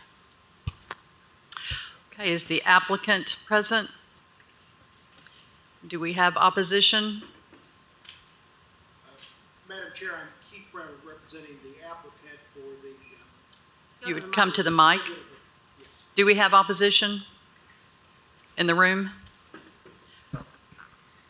Okay, I think we're getting confused Yes. again. I think, The gentleman with You're the. actually applicant. You are the Yes, applicant. He's the yes. applicant and You're the he's- opposition. The guy with the computer is the opposition.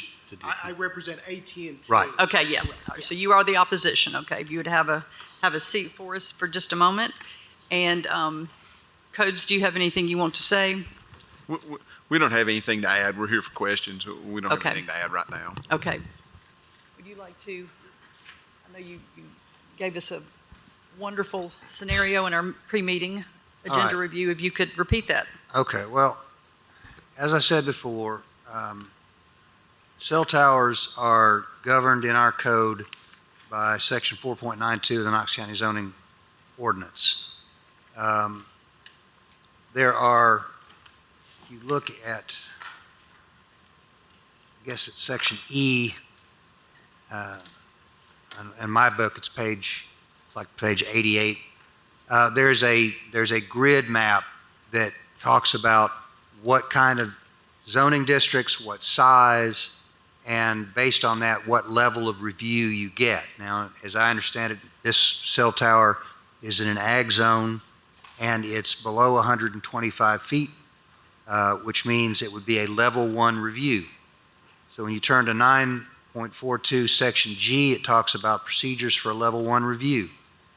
Planning Commission staff shall determine if the application complies with the ordinance by approving or denying an application. If an approval is granted, a WCF or Wireless Communication Facility Certificate of Appropriateness will be issued. The following procedures regulate the WCF COA procedures. A determination shall be decided within 45 days of a complete application, and the applicant shall be provided with a written notice of approval or denial. If approved, an applicant will be issued the WCF COA. Anyone aggrieved by an approval or denial shall have 15 calendar days to appeal the decision to the Planning Commission. No building permit shall be issued until after the appeal period has expired, or if the decision is appealed, if the appeal has been resolved. So my understanding is that's the procedure that we're looking at. This was before us last month. It has been appealed to us again. I think at the time I told the commission, or the board, I'm sorry, that the only thing that could be looked at was the grant of the building permit. That is based on my understanding, or my understanding at the time, of a line of cases that talks about the authority of the BZA to appeal Planning Commission decisions. In reading those decisions more closely, they seem to apply to decisions of the Planning Commission itself and not necessarily staff. So this body is empowered under state law and under our zoning code at 6.60.03 to hear appeals where it is alleged there's an error in any order, requirement, decision, or determination made by an administrative official. If this body chooses to determine or to interpret that administrative official as including staff of the Planning Commission, then potentially you could look under 6.60.03 at the decision of a member of staff where it is applying the provisions of the Knox County Zoning Code.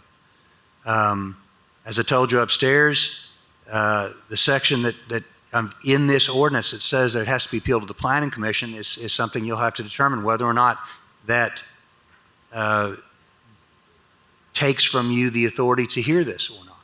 So basically, we got two steps that the board has to consider first. First, do you have the jurisdiction legally to hear this appeal? If so, then you have to consider whether or not the plan that was submitted by AT&T meets all the requirements for the grant of a COA under Section 4.92 of the Zoning Code. If it does, if it meets all the requirements, it must be approved. If it meets all the requirements and you don't approve it, very likely a court would find that the action of the board would be arbitrary and capricious.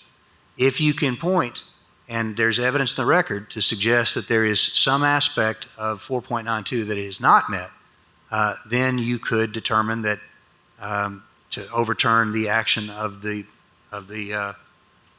Planning Commission staff. But like I said, before you get there, you have to determine whether or not you believe you have the authority to take this matter up.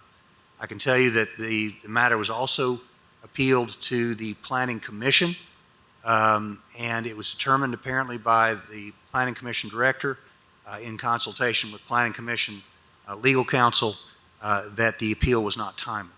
So that's where we are today. And I can answer any questions that I can, if you have any. Does the board have any questions at this time?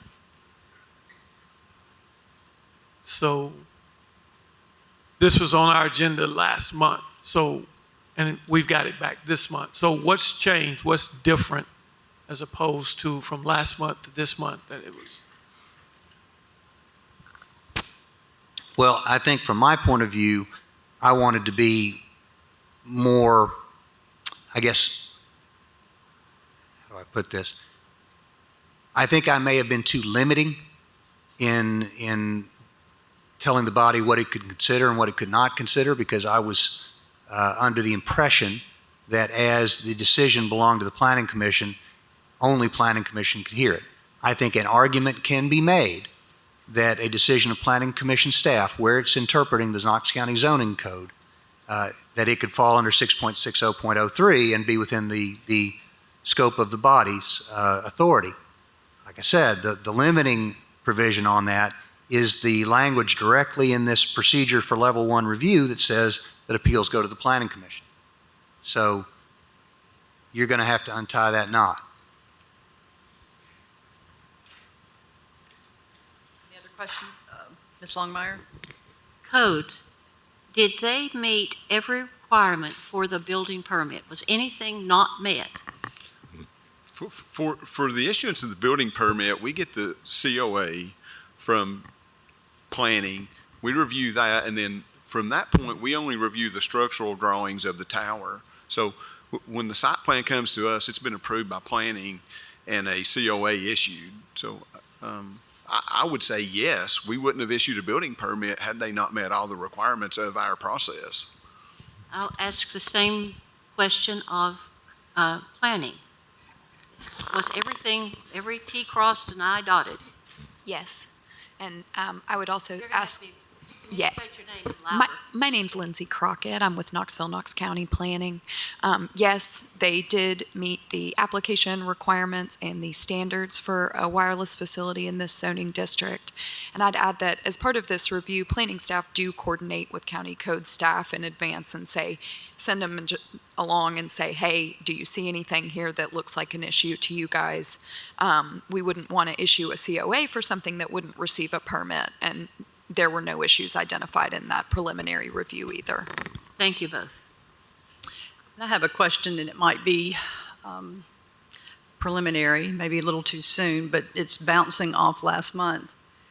You know, we heard a lot last month of residents calling and inquiring what was going on. You know, one of our issues right now is this time period of the 15 days that they didn't file the appeal within a timely manner, yet they did continue to call and ask what was going on, trying to determine what was there, what was happening. So I guess I'm a little confused as to why were they not advised at that time of, and I know it's not required, but if they're calling and they're asking, why were they not told, you know, you'll have 15 days from blank when blank? Who did they call? Whom did they call? I remember from last month that they called planning, they called codes, they called planning, they called everybody. I don't know. All right, hold 1 second. Let us finish, then I'll let you up. Yeah, they called our staff after the COA was issued, and I think that maybe is where some of the confusion is coming in. And we advised them they can appeal the issuance of the building permit as an administrative review. So we were telling them they could appeal the building permit, thinking that the appeal of the COA was already, that deadline had already passed. Right. Okay, and I think with the timing, for me, I'm just trying to determine, you know, everything already happened, and then it was, oh, well, you're too late. And I'm not blaming anybody. I mean, you have your checklist, you go by it, you have it. I'm just trying to determine why they didn't get, you know, from whoever it should have been gotten from. Again, I know a notice does not have to go out. I get that. But it sounds like way prior to that part of it, the inquiries were happening, even before you got your information. So that's just a question I had. I actually had a question for planning staff, Lindsay.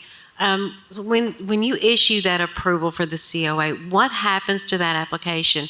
Because I have scoured the website, I couldn't find any indication of any COA for any facility whatsoever on the website. I found the application, but I couldn't find any other indication of any cell phone tower anywhere. Right. Let me look at our website for 1 second. We do have a website for Got to wireless. talk a little bit more in the mic for us. Pardon me? We can't hear you. We do have a website for wireless communication facilities. The website also creates case pages for these. We do, I think, along with the public notice requirements that we discussed at the last BZA meeting, I do think we need to increase our website's capacity for posting those online, for sure. But we do create that location, and let me look up that information for you. Okay, because I see it for the level 2 for this going for planning commission. I can see those case files, but I can't see anything for level 1 at all. And I'll scour, and I'm usually pretty good about research. We have a case page for the website. The web address is similar to any other planning commission case page that we create. So it corresponds with the file number of the COA. So it's knoxplanning.org/cases/1A23WCF. Again, I think moving forward with public notice requirements, those would be posted on a sign on the property, but that right now isn't a requirement of our code. But if they're calling and they don't have the correct address and they don't have they don't have a case number to look up. Right. When people, I'll say, and I can't quantify this because I don't have a numbers of how many calls I receive. When people called me, we did not have an application in hand at the time. However, I'd continued to hear about it from interested community members. I wouldn't tie the inquiry to a particular address. So if the applicant were asking about something on Sam Lee Road, I would talk to them to figure out what particular site that they were discussing. So even if the address was wrong, we would get to the fact that they were talking about the intersection of Sam Lee Road and Couch Mill Road. And each time that anyone called me in that advance period, we had not received an actual application. So if, continuing on with the conversation, you didn't have the application, you couldn't say anything, was there follow-up with that to, if you have, because obviously if they're calling, there's an issue or there's questions, would there be a follow-up comment of, we understand you're concerned. There's nothing we can do right now, nothing you can do right now, but once blank has happened, you'll have 15 days to file blank. Is there anything that would have advised the public at large for that, or is just kind of and these are just questions. I'm not saying that. Yeah, that's not an element that's required in our code or application process. So no, that wouldn't be part of it. We did meet with Commissioner Frazier, County Code staff, and planning staff did when the application was taken in. So when the application was taken in, then there was 15 days from the issuance of the COA. From the issuance. So we have the application, and how much longer after the application is I know we reviewed these dates last month, but let's do it again. So when we take an application in, the planning staff has to make a determination within 45 days of a complete application. Okay, so. And then the applicant is provided with a written notice of approval or denial. Okay, and then just the applicant, not anyone else who's called on it or asked about it, or was anyone else given that as well, that information? No, it's not part of our formal application process to call people back.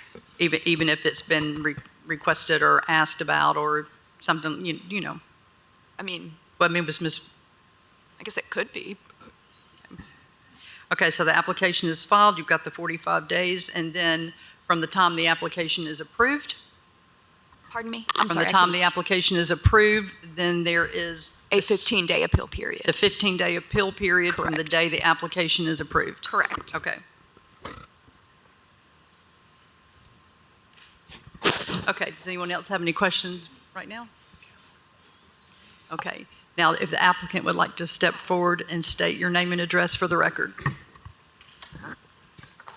My name is Rick Cheverton. I live at 11733 Couch Mill Road, Knoxville, Tennessee, 37932. Okay, and if you would please let us know why you're here. All right, we are here to appeal the decision to allow this WCF to be built in our community. So my time going. You're going. All right. All right, first of all, we would like to thank you for the opportunity to come before you once again to appeal the construction of a wireless communication facility, or WCF, in our community. As you can see, we are well represented by property owners. We strongly believe the process for approving and appealing WCFs is fundamentally flawed, unfair, and not transparent. There is an unfair process absent of any public notice requirements. The ordinance addresses a process and a deadline to appeal to Planning Commission. However, it is absence of a public notification requirement. This was compounded by the fact the address for the WCF was changed, and Knox County administrators were evidently unaware of the change. Starting in August of 2022, community members began calling Knox County inquiring about rumors of a cell tower to be built at 11427 Sam Lee Road. The response to every call was that there was no knowledge of a cell tower proposed at that address. Commissioner Frazier got involved and started an email chain in November of 22 that went through January of 23. I've got on here that I will quickly reference those emails. My concern is that I'm going to run out of time, and so if I have time at the end of this, I will go to those emails. But it was Commissioner Frazier asking about not only what the process was, is there one going in? She twice stated that our community is very much against this and asking for information, of which she never received during these. And these emails, as far as who these emails were going out to, this was Jim Snowden, Mandy Bennett, Mike Moyers, Steve Elliott, David Willett, and Kathy Olson, as well as Kim Frazier. And that's who all these were going out to. We believe the removal of notification for an appeal from the ordinance was an administrative error. It is untenable to think that the county would have purposefully removed an opportunity through notification for citizens to protect their property rights. In 2017, I don't know if you know this or not, but this proposal that changed our ordinance was submitted by Verizon Wireless, and that's who had this changed. It went to Planning Commission and was voted for unanimously. What it did was it changed this review from a level 2 to a level 1. And what that did was kept the county from having to notify community residents that the cell tower would be going in there. And that's exactly what has happened here. But we believe that it was erroneous that that 15-day period not being notified to the residents was removed so that we don't get notified of this. I believe the county had an obligation through these communications to inform us that an application had been made and that we were required to appeal the decision within 15 days of the application date. I believe we therefore met the requirements of appeal as we and our commissioner informed the county throughout the process that we were against the construction of a WCF on this lot. The second part of the appeal process, the Knox County Zoning Ordinance Section 4.92 concerning WCFs, and the nonconformance of the application for a COA for this WCF. PowerPoint. We have a few slides here. And as that's being brought up, the... Which one is it, sir? You know, I apologize, I can't see that, but it was... Let's see if this is it. Here we go.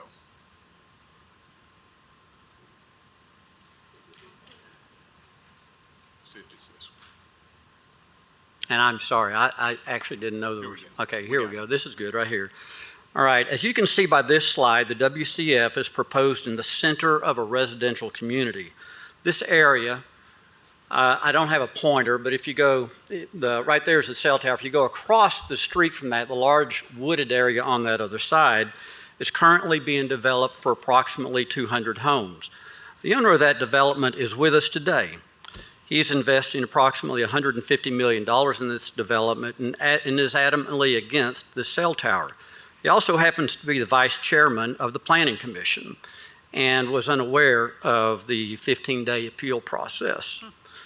Although this lot is zoned agricultural and the entire area is being developed as a residential community, as you can see by the next slide, if we can go to the next slide, which is this one, homes surrounding this site, and in fact, as you can see by the next slide, it's homes surrounding this site, and in fact, the tower will be within 170 feet of one of the homes. The Knoxville zoning code says, in part, the Planning Commission in the exercise of its administrative judgment shall be guided by the following general standards. The use is in harmony with the general purpose and intent of these zoning regulations. They may deny or approve a plan, whereas the plan may be appropriate in one location and inappropriate in another location in the same zoning district. The intent of maintaining agriculturally zoned areas within our residential communities should be to preserve our East Tennessee culture and heritage, not to be taken advantage of and place cell towers next to residences. Article 4.92 of the Knoxville County Zoning Ordinance purpose and intent is to create a legal framework for the siting and appearance of WCFs through regulations that will, number one, promote and protect the public health, safety, welfare, preserve aesthetic character of the communities. Number two, encourage the co-location of antennas on existing towers and structures. Number three, protect residential zones, from excessive development of WCS by ensuring that towers in or near these areas are only sited when alternative facility locations are not feasible. And number seven, establish clear standards for an orderly process for permit application reviews. I might also state right here that 4.92, 11 times through 4.92 says that they encourage the co-location of antennas on existing towers and structures. As you can see by the slide that's up there right now, the WCF is in close proximity to commercial and business districts, schools, and an existing WCF. If we can proceed through to the tower, and I apologize, it's like 4 slides down. So right there it is. Okay, thank you. This existing tower is less than 3,800 feet from the proposed location. Can you imagine if Knox County allowed cell towers every 3,800 feet across the country or county? What effect would that have on your neighborhood? These next slides, which are the ones above that, the 3 color slides, show the cell coverage in the area of the proposed tower. As you can see, if you will go to slides 6, 7, and 8. 6, 7, and 8, Kelly. These are 3 different cell companies here, and you can just flip through them there. Well, actually, one of them, I apologize, the one above that, and maybe it's 5 right above that. Okay, this is the area in question. Okay, and then as you go to 6, 7, and 8, these are multiple cell companies that currently blanket this area. The number 2 stated purpose of 4.92 is encourage co-location of antennas on existing towers and structures. Number 3 is to protect residential zones from excessive development of WCS by ensuring that towers in or near these areas are only sited when alternative facility locations are not feasible. They do not say if it is on an agriculturally zoned property that 4.92 does not apply. In fact, it says in or near these areas in reference to residential areas. We have with us today, right here, Mr. James Lepick, the owner of the property of the aforementioned existing cell tower. Mr. Lepick was approached for purposes of co-location of AT&T's antennas on the tower on his property. He agreed to have them co-locate, however, not at 2008 prices. He hired a consultant and they made an offer. However, AT&T never responded even to make a counteroffer. In fact, I have with me a signed statement from him saying he would be interested in talking to them about co-locating on the WCF on his property. And I've actually got a slide of that, but it's the bottom slide down there. AT&T's application, if you will look at their application for the COA here, says, and I quote, "Further, this tower is unavailable for co-location because the landowner of the site parcel is unwilling to allow co-locators at this time." And going through their application, numerous statements are incorrect. Article 8 says, agricultural is listed as the most preferred of the 3 zones listed in 4.92 within this search area. That's incorrect. There are 3 zones listed in 4.92. However, the number 1 choice is not agricultural. It is commercial or office zones. The following articles are incorrect in AT&T's application for a COA and fail to meet the requirements of 4.92. article, and you can refer to these in your packet, or if I've got time, I will read through them and show you where they're incorrect. Articles 8, I want 9, to let 10, you know you've got 31, you've got 5 minutes left just to give you a ding. Okay. 31, 32, 33, 38, 39, 41, and 45. This application has failed in numerous places to meet the requirements and standards set forth by Knox County zoning ordinance.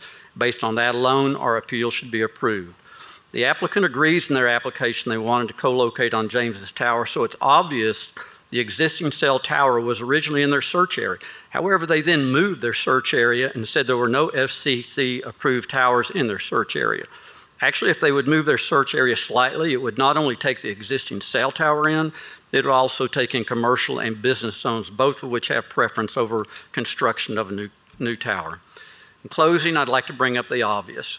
This is not a flagpole, which is what they presented to this board last meeting. It is an offensive cell tower being proposed in a residential community. You can pour paint on a pig, but you still have a pig. Although it is true this board does not have the authority to challenge a decision made by the Planning Commission, this was not a Level 2 review, and therefore was a planning staff administrative approval. According to the Board of Zoning Appeals, Article 6.60.03, as Mr. Moyers has stated, the board shall have the power to hear and decide appeals where it is alleged there is an error in any order, requirement, decision, or determination by an administrative official. If you have the authority to hear it, you certainly have the authority to approve or deny it. We are requesting this board unanimously approve this appeal to nullify the COA for this WCF, and that AT&T would be required to reapply through the proper steps mandated by Knox County zoning ordinance. Thank you once again for hearing our appeal. I know the concerns expressed by Mike Moyers and Jim Snowden of this ending up in court. We pay our taxes to Knox County with expectations we will be represented when necessary in a court of law by Knox County to protect our rights as citizens. Wouldn't you prefer to advocate for Knox County because you had made the right decision? Thank you.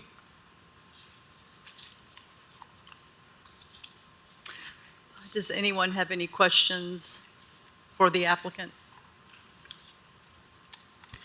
The gentleman who owned the property that submitted the letter about co-location. Yes. Were you sworn in? No. Okay, if you would raise your right hand. You raise your right hand. Do you solemnly swear or affirm the testimony you're about to give be the truth, the whole truth, and nothing but the truth, so help you God? I do. And will you give your name and address for the record? James Leppink, 11301 Sam Lee Road, Knoxville, Tennessee, 37932. Do you have any supporting documentation on your communications with AT&T or Yes. lack thereof? I have an email right here. Can you?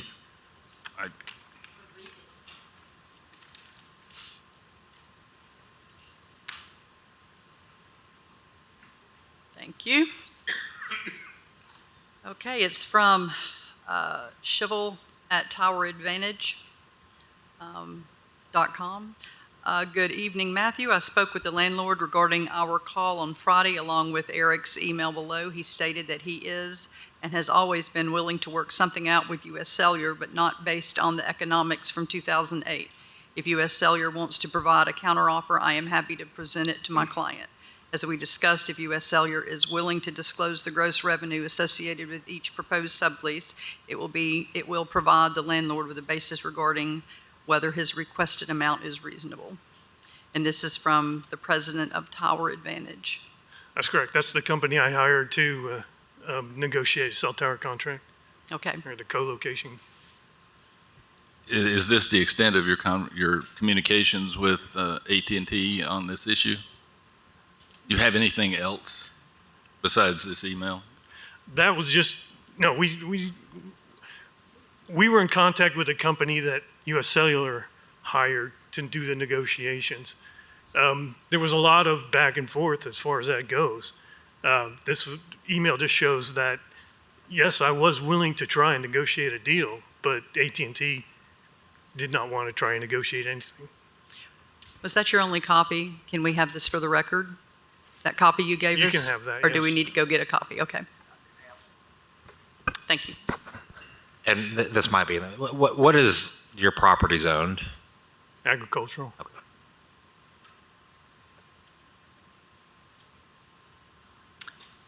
Any other questions? Ms. Longmire? When you leased your property to the cell tower company, was there any opposition to it? Did you hear any problems from neighbors or anything?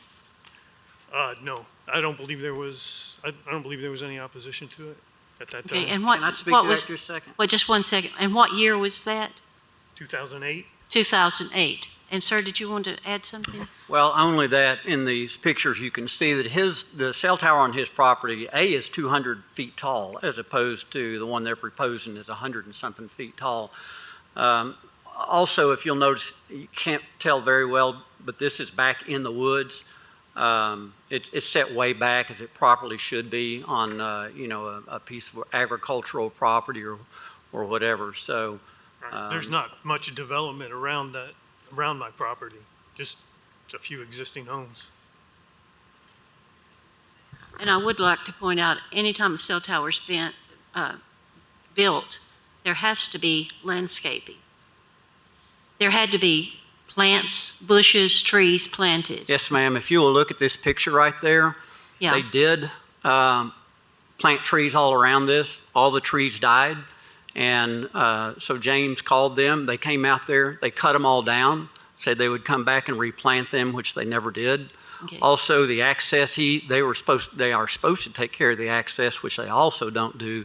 And so James has to take care of the access going all the way And back. that's But you US are Cell- correct. It is supposed to be And surrounded. that's in U.S. trees. Cellular. That's correct. That's who owns the tower, yes. Yeah.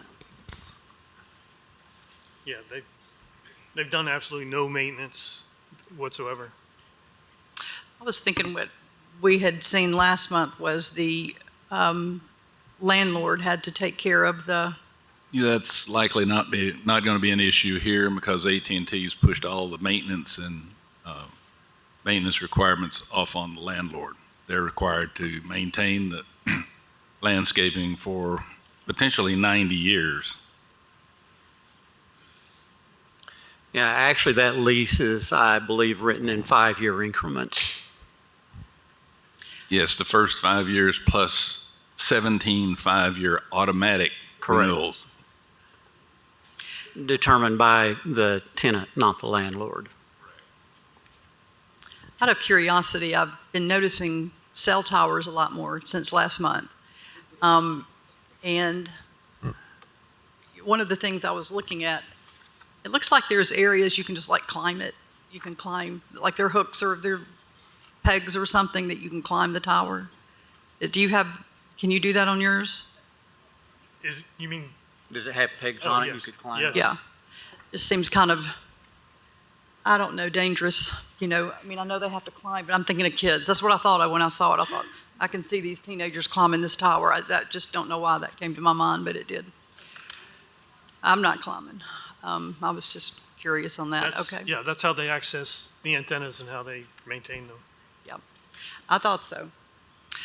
Okay, any other questions? Can I say one? Yeah, I just want to refer back to one of Commissioner Frazier's emails and the response from Jim Snowden. And evidently, the reason this doesn't get brought before this board very much is because there aren't very many of them that have been built. Because his response says, this is an interesting question. I don't believe we've had a proposed new cell tower since the ordinance was modified in 2017. I did find a case from 2014, which I think was the last new siting. I will ask our planning folks to dig up more details, but that's my first impression. We'll give it a thorough analysis and let you know ASAP. Kathy, please follow up with Commissioner Frazier at your earliest convenience. Numerous times. That was when? What date was that? November the 6th. Okay. Numerous times between this particular cell string starts on November the 5th and it ends on January, I believe it's the 24th. I do have a lot of them from July and stuff, but January 24th. The COA, by the way, was applied for on December, apologize, just a second. 17th. This is the COA. The COA was applied for on December the 22nd. It was approved on January 27th. So throughout this whole process that Mrs. Frazier was carrying on with the county, she was never informed of an appeal process. Okay. Thank you for that. I'm going to hold you for a minute. Garrett, you were referencing another, were you referencing another code in agenda review that you were reading off of? Something about the neighborhoods and the towers being in that area. Were you, I'm not sure if this was what you're referring to. I was just referencing and was just looking at the site suitability report as part of the COA. Essentially, the applicant states that the agriculture zone, which admittedly is just the vast majority of the land located within the search radius, is the most appropriate because there's, a lack of more suitable zoning types. What I can say is I'm not an expert on cell tower optimal location search areas. So I guess a quick question for staff. How is that piece? Because I was just going through the COA where where AT&T was defining their optimum search area for the functionality and best placement of this tower. How is that verified that that is indeed correct?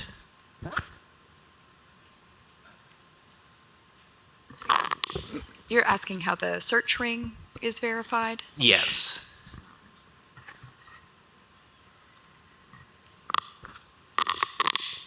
I mean, I just for like a hypothetical here, how do you know that is indeed the most optimal area versus, say move the entire search ring, 500 yards eastbound?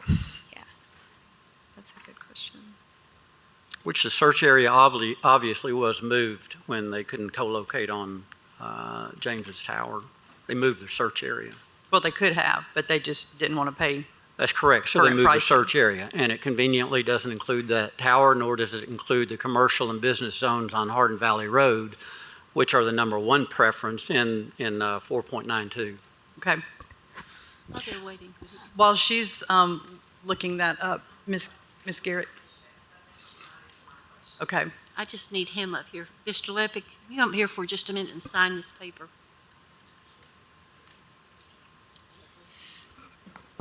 So, Right over here. are you guys talking?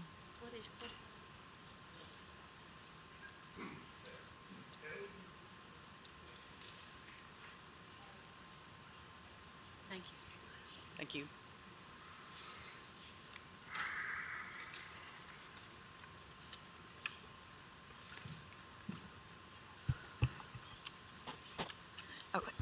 Okay, y'all are done, sorry. So to speak to Mr. Holt's point, the code in the application, in the code, the application requirements, it's under D, statement of purpose. A clear and complete written statement of purpose shall minimally include a description of the technical objective to be achieved, whether it be to close a gap or address a deficiency in coverage, capacity, frequency, or change in technology, and then a scaled map that identifies the proposed site location and that targeted site service area. In the instances of a level 2 COA that is reviewed by the Planning Commission engages an independent qualified radio frequency technical expert to provide the technical evaluation of these, including the analysis of the methodologies proposed by the applicant, but that was not engaged for this process as it was a level 1 request. Okay, thank you. Was that yours? Okay. All right, if we have nothing more right now, we can, Mr. Huff? I have a question for staff. Was there any indication in the application process why they moved the search area? No. Would we assume because, yeah, we have that, yeah. Well, we'll have an opportunity to ask someone Yeah. else shortly, I True. assume. Okay, so we will have opposition opportunity. Lindsay, did you have something? Sorry, I would just say I don't have documentation that they moved it. I don't have that information, so I don't know. Thank you. Okay, and if y'all will have a seat, and then I'm going to bring opposition, and then I'm sure we'll have other questions for you. Okay. Welcome. If you could state your name and address for the record, please. Madam Chair, good afternoon. You could bring the mic to you as well. It's hard to hear in here today. Yes. Madam Chair, I'm Keith Brown. I'm with Pike Legal Group. Address for the record, P.O. Box 369, Shepherdsville, Kentucky, 40165, and I'm here representing applicant AT&T Mobility. I'm substituting for Bob Grant, who was here last month. We do these in various states, and we switch around a good bit. And we're looking forward to AT&T bringing improved wireless coverage to this area of Knox County. You know, in hearing all of this discussion, I'm struck with a quote from an old baseball player that most of you all are probably too young to even remember, Yogi Berra, who said, "It's like deja vu all over again." And that's what this reminds me of here today. Continuing proceedings after there have been administrative approvals, the approval of the COA back in the winter, the grant of a building permit, and then just last month, the appeal of the building permit, and that being turned down, and your minutes, you're voting in favor of your minutes earlier this afternoon on that. So it does appear that this is just over and over again. I don't think there's any Tennessee statutory authority or authority in your ordinance or authority in any case precedent, and certainly no authority in the Federal Telecommunications Act to allow these continued ongoing proceedings that are taking place. For all I know, there'll be continued efforts at reconsideration in September, October, and November. So I hope everybody just sort of keeps that in the back of your mind. And we hope AT&T Mobility is treated fairly. We serve thousands of customers across Tennessee. We know some people are upset because they don't want to have a tower in the area. I have to go back to a technical legal term, I guess, that's used in Kentucky, and I think it applies in Tennessee as well. This horse has already left the barn. The train has left the station. The approvals are already made. You know, there could be different interpretations of your various ordinances, and I don't think there's any way this building permit can be further considered at this point by this body, and I don't think this body can consider an appeal of the administrative officials at this point. Clearly, that administrative official, under his level of review, was acting on behalf of the Planning Commission. Other types of towers go directly to the Planning Commission, okay? I believe, and I believe it is the best interpretation of the law, that there is, in construction of your ordinance, that there is no possibility that at this late date, many months later, that there can be appeal of that administrative official's decision, which was made in January. Tennessee law statutes that we've quoted in the objection that we filed, Tennessee law by statute requires cellular decisions to be made in a reasonable time. Continuing this administrative process into the summer is not a reasonable time. The Federal Telecommunications Act, which is fully applicable to your decisions and provides some constraints, frankly, on local government, is also applicable. It requires decisions on cell tower permitting to be made in a reasonable time. It requires them to be made on substantial evidence. Your own ordinance is what the federal courts look at to determine substantial evidence. You also cannot prohibit cell service under the Federal Telecommunications Act, and on these slender grounds, if the COA is overturned or the building permit is overturned, we don't think there's any basis whatsoever under federal law to allow that, and we think that would violate the Telecommunications Act. There's been a lot of discussion here today on the this other tower, this U.S. Cellular tower. You'll notice in our application we provided a search area, which has a radius of 0.75 miles, prepared by an AT&T RF engineer. The U.S. Cellular tower, who the gentleman here apparently is the ground owner there, the U.S. Cellular tower is not in the search ring.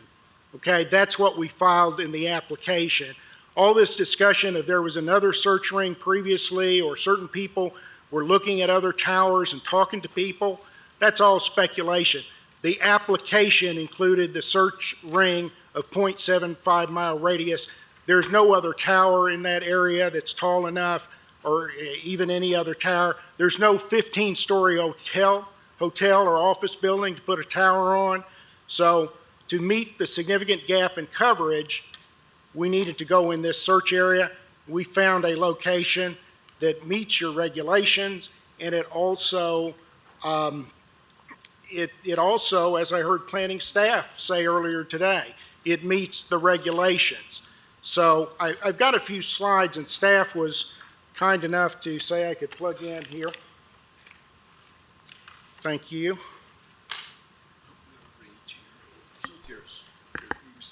Okay, appreciate that.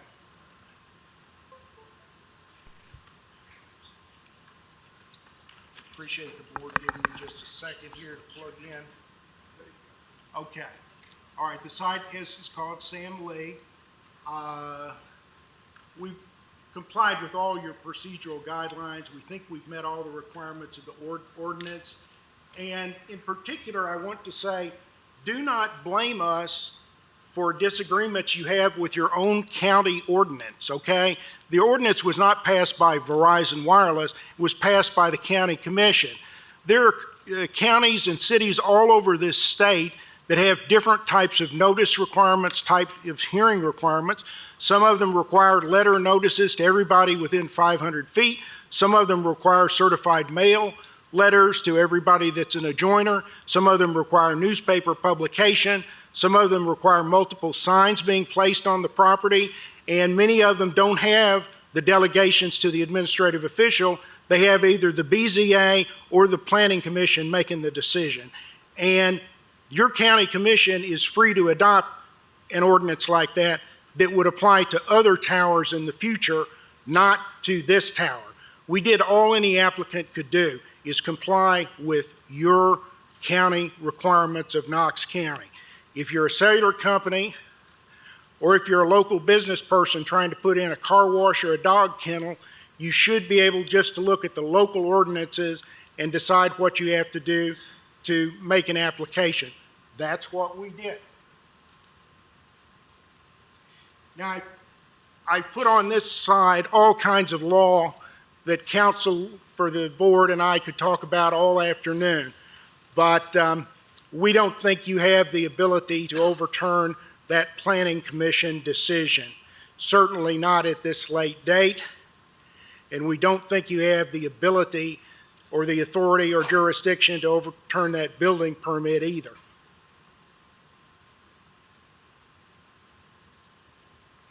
This slide shows some of the things that you do have the authority to do, but there's nothing in your ordinance about rehearing on the building permit. You just can't do that.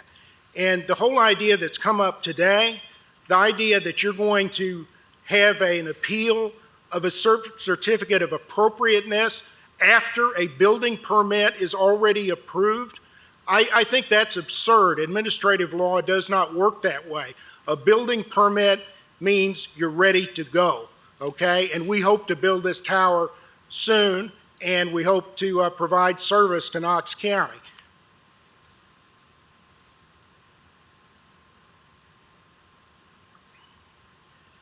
This slide cites some additional authority.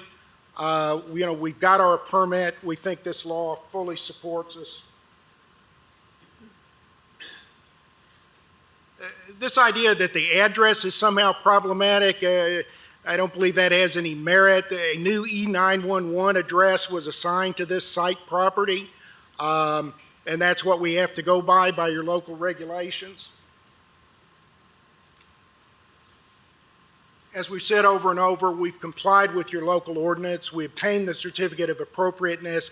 All these arguments that people are trying to raise today are waived. They are untimely. There is no jurisdiction by any administrative body of Knox County at this time. If you allow this, you're going to be having all kinds of people appeal variances 6-8 months down the road. All kinds of things are going to come up where people are going to be asking you to reconsider endlessly. And that is just not appropriate under Tennessee law or federal law. There's been a lot of complaints about notice All I can say is that we did all the notice we were required to do. We do these applications in multiple states. We always comply with whatever notice the locality is required. So look to your own ordinance, change it if you want to for the future.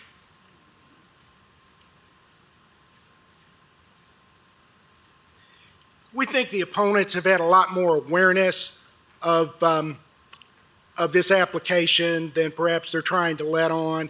You know, an analogy that comes to me, if I'd been driving 100 miles an hour down here to Knoxville today, got pulled over by a police officer, got a ticket, and then went to court and said, you know, I didn't know what the law was, you know, I would be laughed out of court, of course.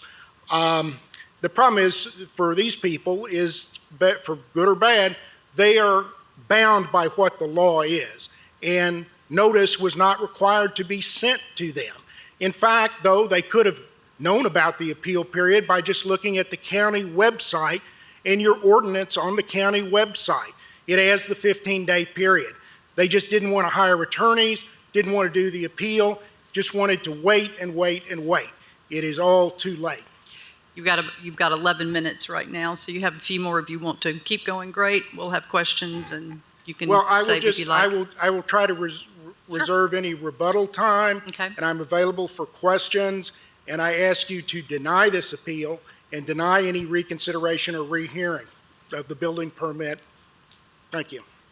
Well, I do have one question for you. So this doesn't count on your time. We're asking questions now, so this doesn't count on your time.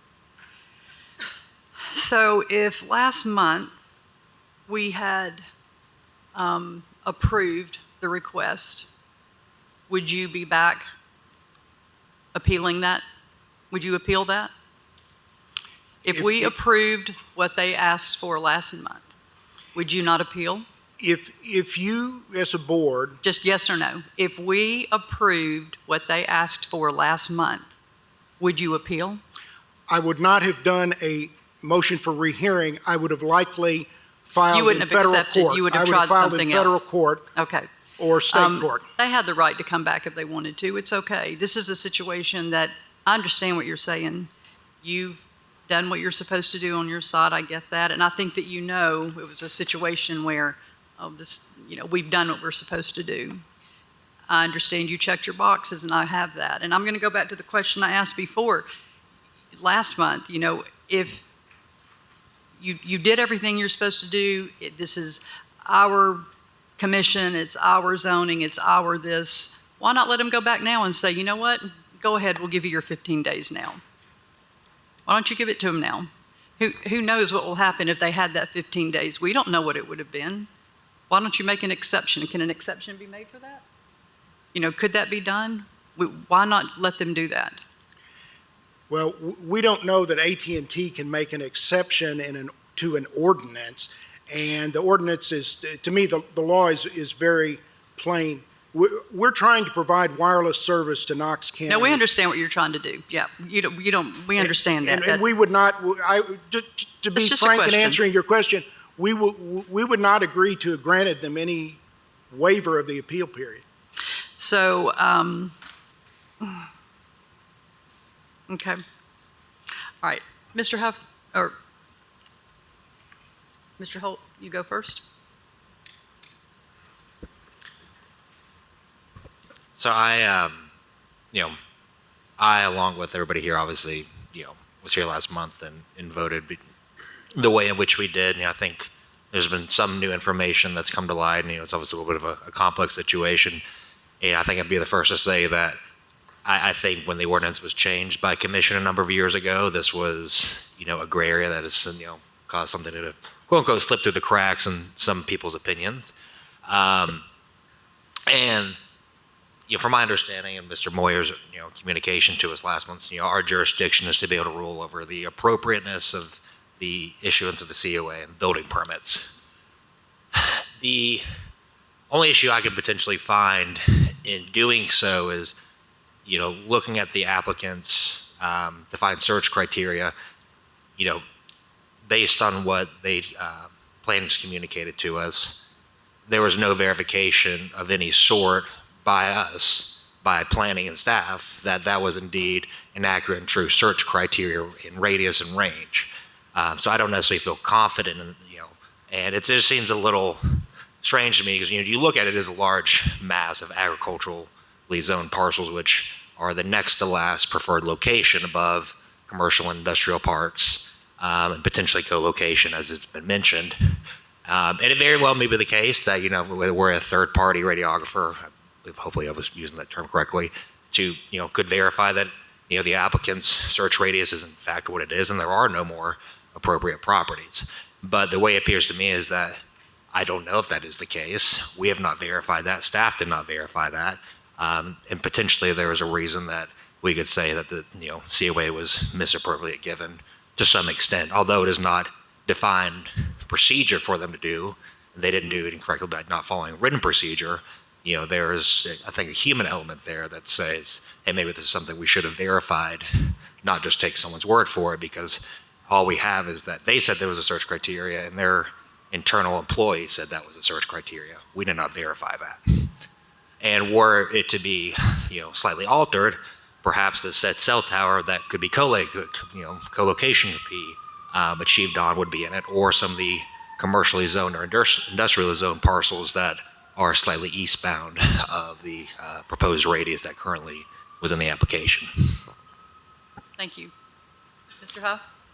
I don't have the binder that we were provided last month, but I seem to remember in the binder and also in Mr. Grant's testimony that he claimed AT&T did go to another cell tower landowner and could not get permission to co-locate.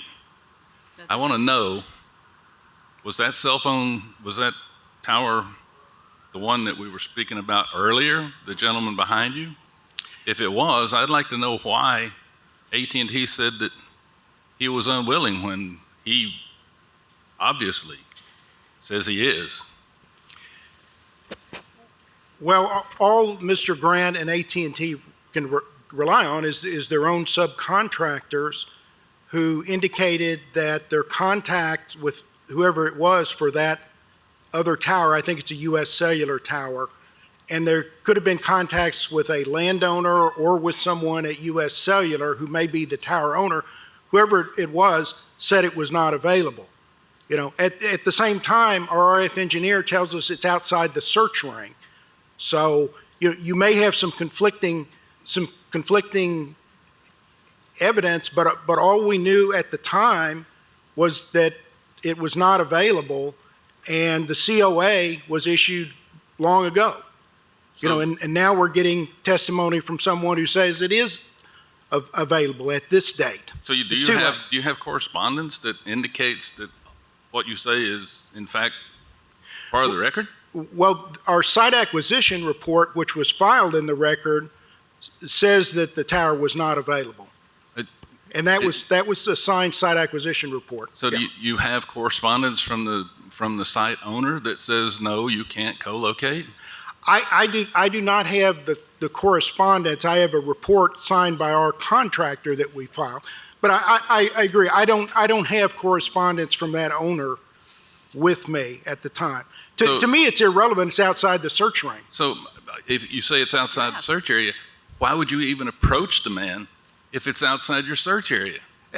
AT&T contractors approach all kinds of people. They approach people in and outside the search ring, but believe me, it is the RF engineer who decides whether it's an appropriate location for a tower.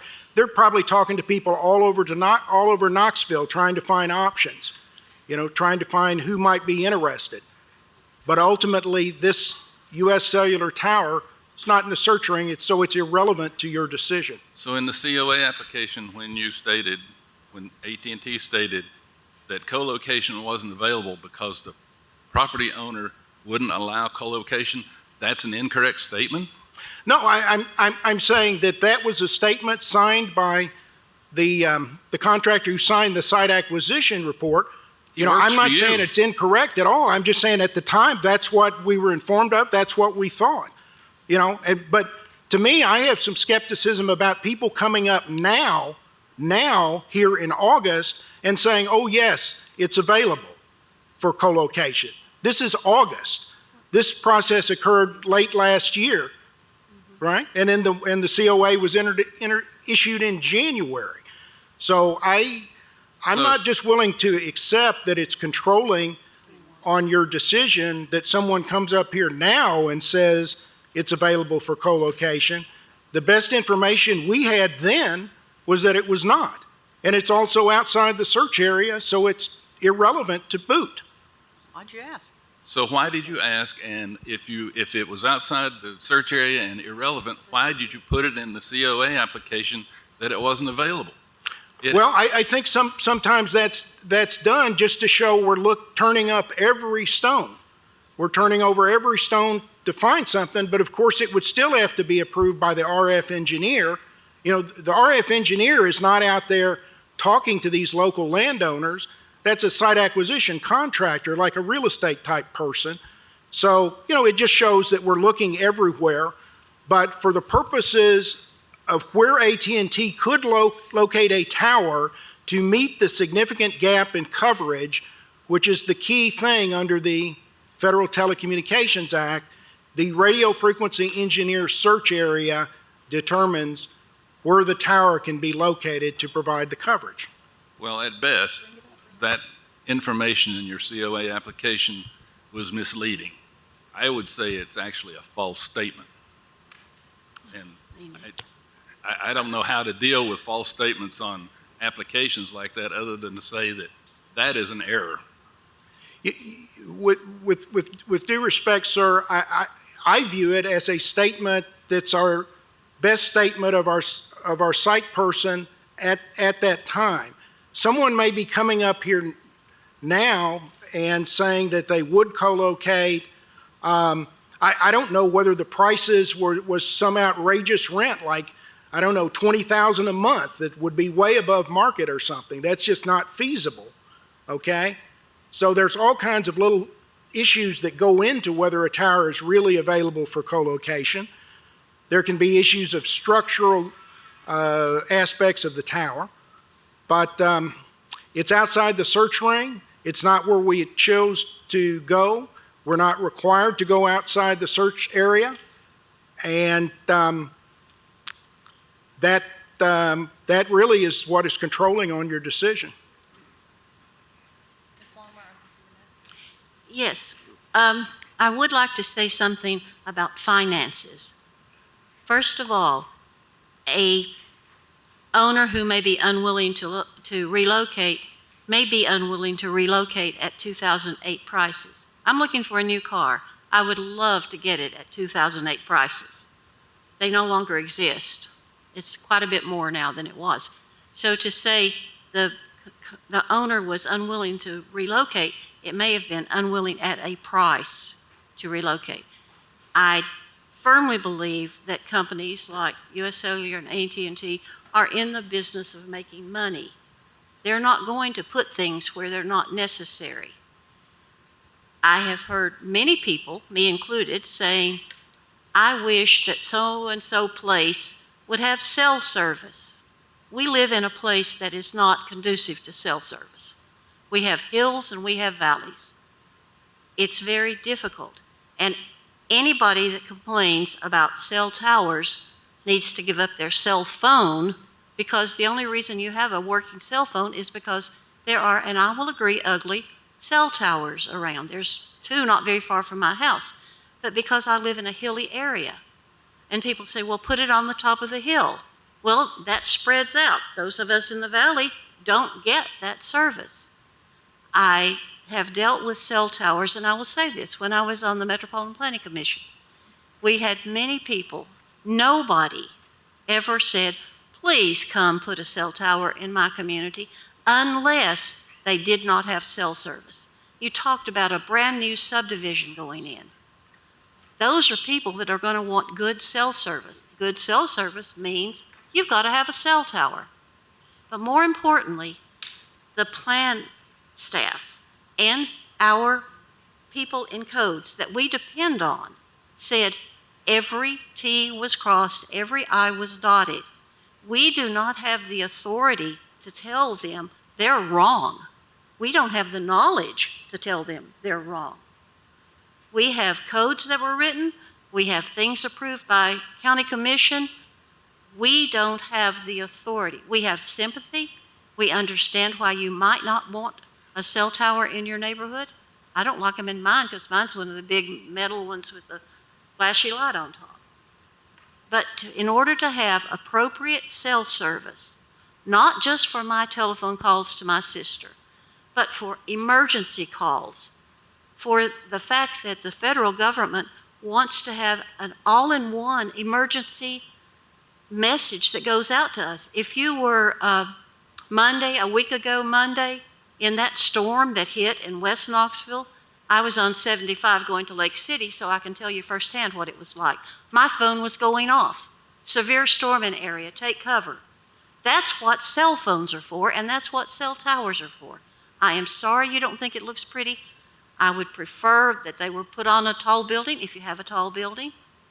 But if it doesn't exist, and an engineer who is trained in radio frequency, and I still use a radio, most people don't even know what that is anymore, but trained radio frequency that says it needs to be in this area.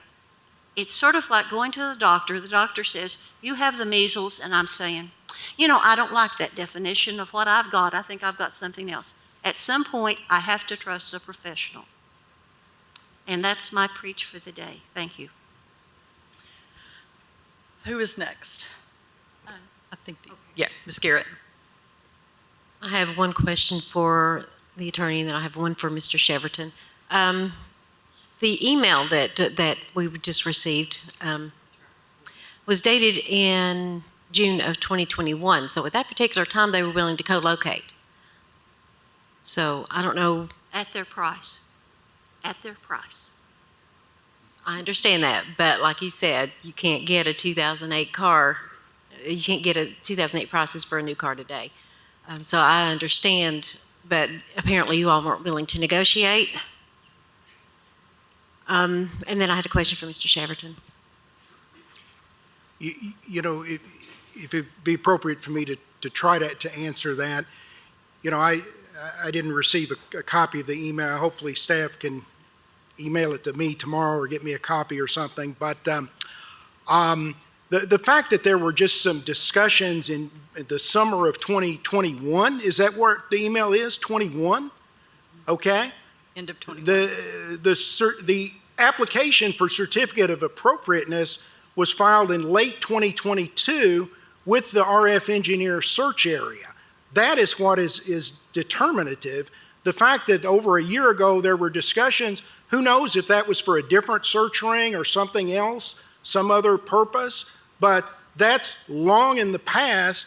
We have an application filed in the fall of 2022 with a specific RF engineer search ring that shows the area where the tower has to be to solve the significant gap in coverage. So these negotiations are ages ago, and they're just not relevant outside the search ring. Well, according to Just testimony questions. from the attorney last month, that you all have been looking for that location to locate a cell tower for about 2 years. It takes a long time, and that's fine. That shows we're interested in providing service to Knox County for consumers, for business, and remember in our application, the FirstNet system that provides a special network for the emergency responders, and that's important too, and I hope that's weighed, and it was weighed, I'm sure, in the certificate of appropriateness. But sure, there's lots of discussions, lots of negotiations with people, but what matters is the RF engineer search ring. Thank you. Mr. Holt, I think you were next. I think. So, Oh, you did. I apologize. Okay. oh, okay. Yeah, just to go back to some of the points I was making earlier. I mean, I think to some extent our hands have been tied by the regulations that our own county has adopted, and I would agree with Ms. Longmire that some of this is it is what it is. But conversely, it's we do have, within our county, a board like this that exists and checks and balances from a go to planning to building permits and potentially appeal to us, where the human element is thus imposed.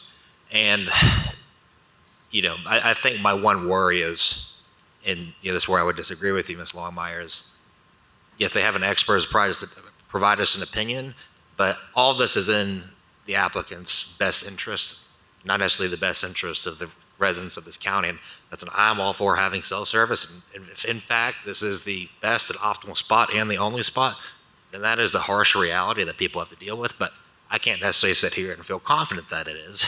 And admittedly, I feel skeptical because of the fact that this is just outside of a search area that includes more optimal properties. Someone who works in searching for commercial property for a living, it's also a little slightly skeptical to me that those just have to be excluded. And also when you look at the nature of the lease agreement that was imposed, they're probably getting this for below market rates for the amount that they're paying the property owner. Admittedly, if I was in AT&T's position, I'd want to find the cheapest, easiest property too. So, I can't fault staff by any means for following the rules of which they have, but I also can say that, maybe that was something that was overlooked, just taking it at face value, that, hey, this is the ideal search criteria, and there's no verification of that. I do suspect that if under the old ordinance that was imposed, this may not have passed, or there have been significant opposition raised with the process. That is not the case, but we sit here now, and I'll just be forthcoming. I would love to give these, people the opportunity to fight this, if they do so, have an ability to. And like I said, I just want to make sure all the facts are straight and everything's verified. The applicant has their rights, the property owner has their own rights, but I think it behooves us to ensure that that piece of information is verified. Because were that search criteria moved eastbound, hey, maybe there are properties that did they reach out to those property owners? Did they inquire about purchasing land? Did they inquire about lease rates? Or was it, hey, we just happened to say this area a little bit leftbound where there's no commercial or industrial zone property is our ideal search criteria, where now I can only go after agriculturally zoned properties and end up in the situation with we're at. So I'll let Mr. Huff speak, but in a moment would like to make a motion to overturn our appeal. I'm kind of curious your process. You say the radio, the radio engineer determines the search ring, and he did this in 2022, but you hired contractors to go out and talk to property owners in the area before you even knew where you wanted to locate the tower? That doesn't make sense to me. Contractors don't work for free. So why would you send someone out to negotiate a co-location agreement with a property owner when you don't even know where the tower search area is supposed to be? That makes no sense. No, sir, I think I can clarify that a bit. The RF engineers know to some degree what areas don't have sufficient coverage, where there's a significant gap, and they know enough to establish some preliminary search rings, search areas. They can hire these contractors. Obviously, AT&T is a very big company. They can hire the real estate guys to go look around. Also, even recognize that these agreements are option lease agreements, so AT&T is not paying rent until the tower is actually built. So it's not like they're locking themselves into a lease, but they do a lot of searching around, before an application is filed, and they're willing to do that. That's part of their due diligence. There's all kinds of complex reasons, where a site will be good or where it will be bad. It's easier in flat Indiana than it is in East Tennessee, with all the topography issues that are here. So, yeah, it's something they do. They will have people, real estate people, looking around before a final search ring is done. But have no doubt that what controls your decision legally is the search ring prepared by the RF engineer that was filed with our application. You don't get to we can't make decisions on preliminary analysis. What we applied for is in the search area, and it had to be in the search area to meet the service needs of Knox County. I believe if the results of that preliminary analysis were was part of the basis for issuing of the COA, then yes, we can make a decision based on that. And it was in the application package that you looked and could not secure a co-location agreement. Yes, sir, and that was our best information at the time, and I believe it was accurate at the time. But also, if it's not in the search ring, it's not relevant.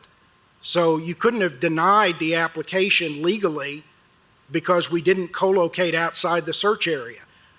Certainly, Tennessee law and Federal Telecommunications Act law, which the Tennessee federal courts are very familiar with, places a great value on that RF search area. Well, I don't know the law that well, but in my world, if you make an application based on false information, it's not binding. Shouldn't be. And sir, respectfully, I just disagree. I don't think it's false.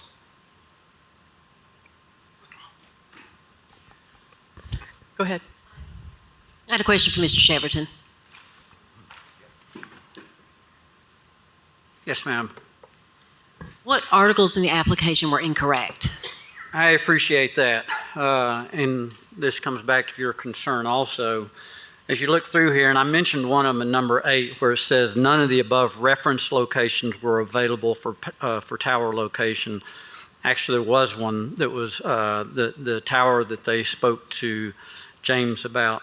Agricultural is the most preferred of the 3 zones in this search area. That's also incorrect. There's actually the preferential zone is commercial business in that. That's part of Article 8. Article 9, the report filed Exhibit E demonstrates that existing towers within 1 mile and all other tall structures or building within ½ mile are not feasible for co-location. That's an incorrect statement. There was a tower available for that, who they even went to and tried to get a contract with, and he was not willing to do it for that price. By the way, his increase was approximately 4% per year. It was the increase that he had asked for from 2008 to 2021. They would have their facilities hung on that tower if he had agreed to their price. We wouldn't even be here. Article 10. The report filed as Exhibit E demonstrates that there are no higher ranked preferred locations suitable for tower locations. That is not correct. There are more suitable locations according to Knox County zoning ordinances. Another thing they said last week, and you had actually asked about this, lighting. They said their tower was not going to be lit. Number 22 says in compliance with Article 492, the proposed tower will be lit as necessary to satisfy FAA requirements. So they actually don't know whether it's going to be lit or not because they don't know what the FAA requirements are, obviously. On 31, says the site has been designed and the site location has been selected to preserve the aesthetic character of the community. That's a false statement. On number 32, the applicant thoroughly explored co-location, found no suitable alternatives in this area. That is also not correct. Number 33, the proposed tower is in an agricultural zone and is well removed from, is well removed from residential zones in compliance with applicable regulations. That's another false statement. It's right smack in the middle of residential property. Rated PR, some of them are planned residential, some of it is SF, and then there's another residential article. Number 38, the applicant has complied with applicable procedural requirements. He has not. Number 39, the proposed facility also meets standards for approval of a use permitted on review. It doesn't go to a use permitted on review. That's a level 1 review, which would have gone before Planning Commission. So you can't state in here it's met a use on review requirements because it never went before a use on review. Number 40, as required by Article such and such, the use is in harmony with general purpose intent of these zoning regulations as discussed above. The proposed facility meets listed in Article 4.9.2. 4.9.2 actually shows that this facility is not in compliance or in harmony with local structures or architecture or the residences or anything else. Number 45 says it does not create an undesirable environment. It obviously does create an undesirable environment, and I actually have a pack of responses and studies by real estate agents that say that the cell towers definitely decrease the value of properties in the area. I know they brought a real estate agent with them last time that was going to dispute that. From Kentucky, I don't know how much he knows about our properties and our people here in East Tennessee, but if you stick a cell tower next to my house, it will definitely decrease the value of my house. So those are the points there. As far as the cell coverage in the area that Ms. Longsmeyer had referred to, I showed 3 pictures up there of this entire area. It is actually blanketed by cell coverage. It has the all the 9/11, and I forget what was referred to, the network for that. It already has that. And so it is completely covered by cell coverage right now.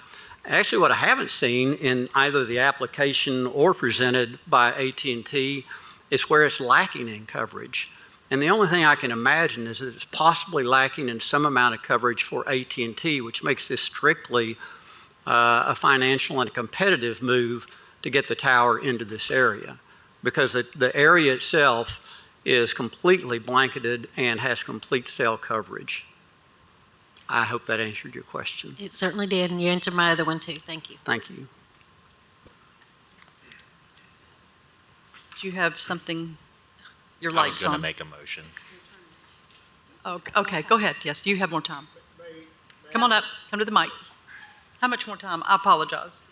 You've got 3 minutes. The gentleman, his arguments are untimely. They should have been made during the certificate of appropriateness review or in a timely appeal to the Planning Commission, or should have been made in the challenge to the building permit. It's too late, it's waived, train has left the station.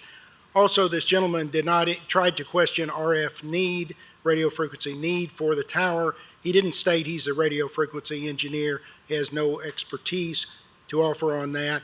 Also, there's a Tennessee state statute preventing local boards from considering the radio frequency need, and I can provide that to council. I believe we've cited that in our materials, so we just wanted to point that out. Also, in this proceeding today, we object to any new evidence being submitted. He mentioned these studies that he talked about, but we object. It's too late to submit any new studies in a rehearing type proceeding. Thank you. Those are actually in the packet from 30 days ago with real estate. Can't hear you. I'm sorry, the studies I referred to are in the packet from the last time we came before this board. Okay. You know, I think that we have a, Can I say one more thing? yes. As far as the coverage and everything is concerned, this was a done deal. All he had to do was sign the papers. So they were going to put the antennas on that tower. The only problem was they didn't want to increase the price, which was basically inflationary. So. Okay. Well, you know, I think that this is a little bit of a series of unfortunate events, partially. I hear everything you're saying as far as what AT&T feels, what you feel, and everything else. I hear what the applicants are saying. Gosh, codes and planning, I wear them out with questions. You know, very smart. I think the unfortunate event is that one little thing that is, you know, that little mishap, which I think obviously AT&T was pleased with, as far as not having to it go in front of a use on review to where it was more of a public announcement. I think the thing that's disappointing is they were calling, they were asking, they were emailing, and I think there is evidence of that. I'd like to ditto everything that Mr. Holt said. You said it quite eloquently. I don't disagree with what Ms. Longmire says either, as far as us needing it. I do think as far as the location, you know, of the tower and for the harmony of the community, you know, I think that that's, again, we have a series of unfortunate events here that have taken place. Did you want to? Just a question for Mike, real quick. The way I'm reading this is to an appeal to our former decision. Should we overturn that, would we then need to approve potentially the request that was made last month?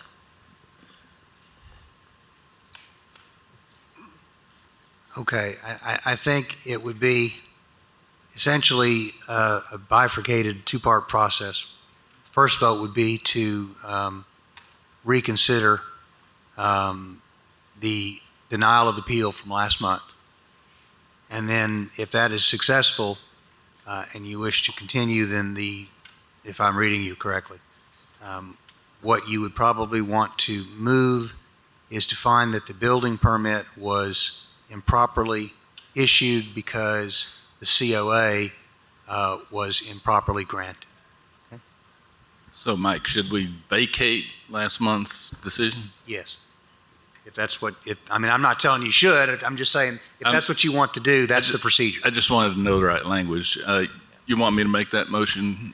Either way, I would move to approve the appeal of our July 26th decision to deny the appeal request of Joseph and Donna Denton regarding building permit 23-1577.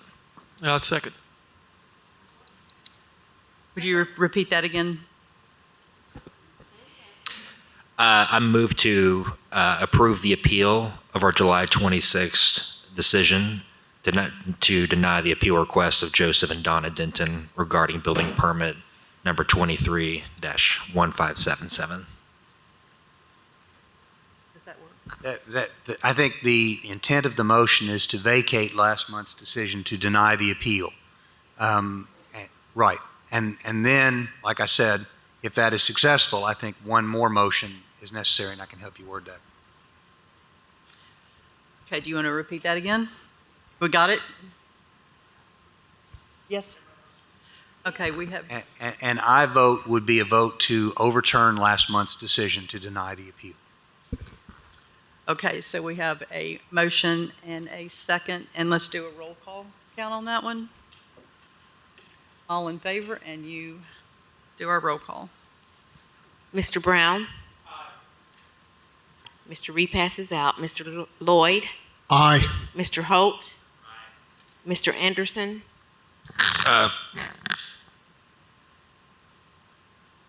What was that? I'm sorry. Yes, he said. Aye. Mr. Kerr? Aye. Miss Garrett? Aye. Miss Longmire? No. Mr. Huff? Yes, aye. All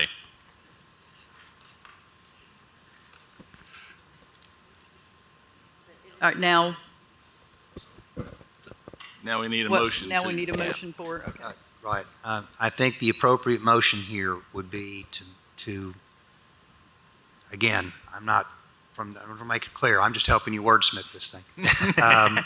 I just don't want to be seen as taking part in any of the actual consideration. Very fair. But the appropriate motion to do what I think you're wanting to do is to find that the building permit was improperly issued because the COA was improperly granted by Planning Commission staff. So I would make a motion to reconsider and subsequently approve the appeal request of Joseph and Donna Denton regarding building permit number 23-1577, under the pretense that the building permit was improperly issued because of the COA being improperly granted due to the... Point of clarification. What we're actually doing is we are exercising our authority under the ordinance to judge an administrative decision by the planning staff as being in error because the COA was approved based on false information, and therefore the building permit subsequent to the COA is also incorrect. That is a very good way to put it, if that's what you're seeking to do. So you might want to let him make the motion and you second. I'll let Paul go ahead and do it. He was far more eloquent with his words than I was. I make the motion that this board determine that the administrative decision by the Knox County planning staff to issue a COA was in error because of inaccurate information in the application, and that the subsequent building permit is also therefore in error, and that it should be denied. Second. We have a motion and a second. Let's do a roll call count on this one too. I means that you support Yeah. And I is to support the appeal. the appeal. Yes. To approve the motion as stated. Mr. Brown? Aye. Mr. Reed passes out. Mr. Lloyd? Aye. Mr. Holt? Aye. Mr. Anderson? Yes. Ms. Kerr? Pass. Ms. Garrett? Aye. Ms. Longmire? No. Mr. Huff? Aye. Mr. Pass, wish to vote? You want to change your vote? Wish to vote? Nope. No. No, she's saying pass. We have a positive vote of 5. 6 ayes, 1 no, 1 pass. Okay, we have 6 ayes, 1 no, 1 pass. So it has been approved. I make a motion that we adjourn. We're not through yet. Oh, not. No. Yeah, she just wants. We're not through. So we have made a motion to approve the appeal. Okay. All right, now we just need to, we've finished the review of the bylaws, so we'll make the corrections on that, and it's okay to email before the next meeting, just for review and look at any errors in spelling that might be made. Let me know, and I'll bring finished copies back next month. This meeting is adjourned.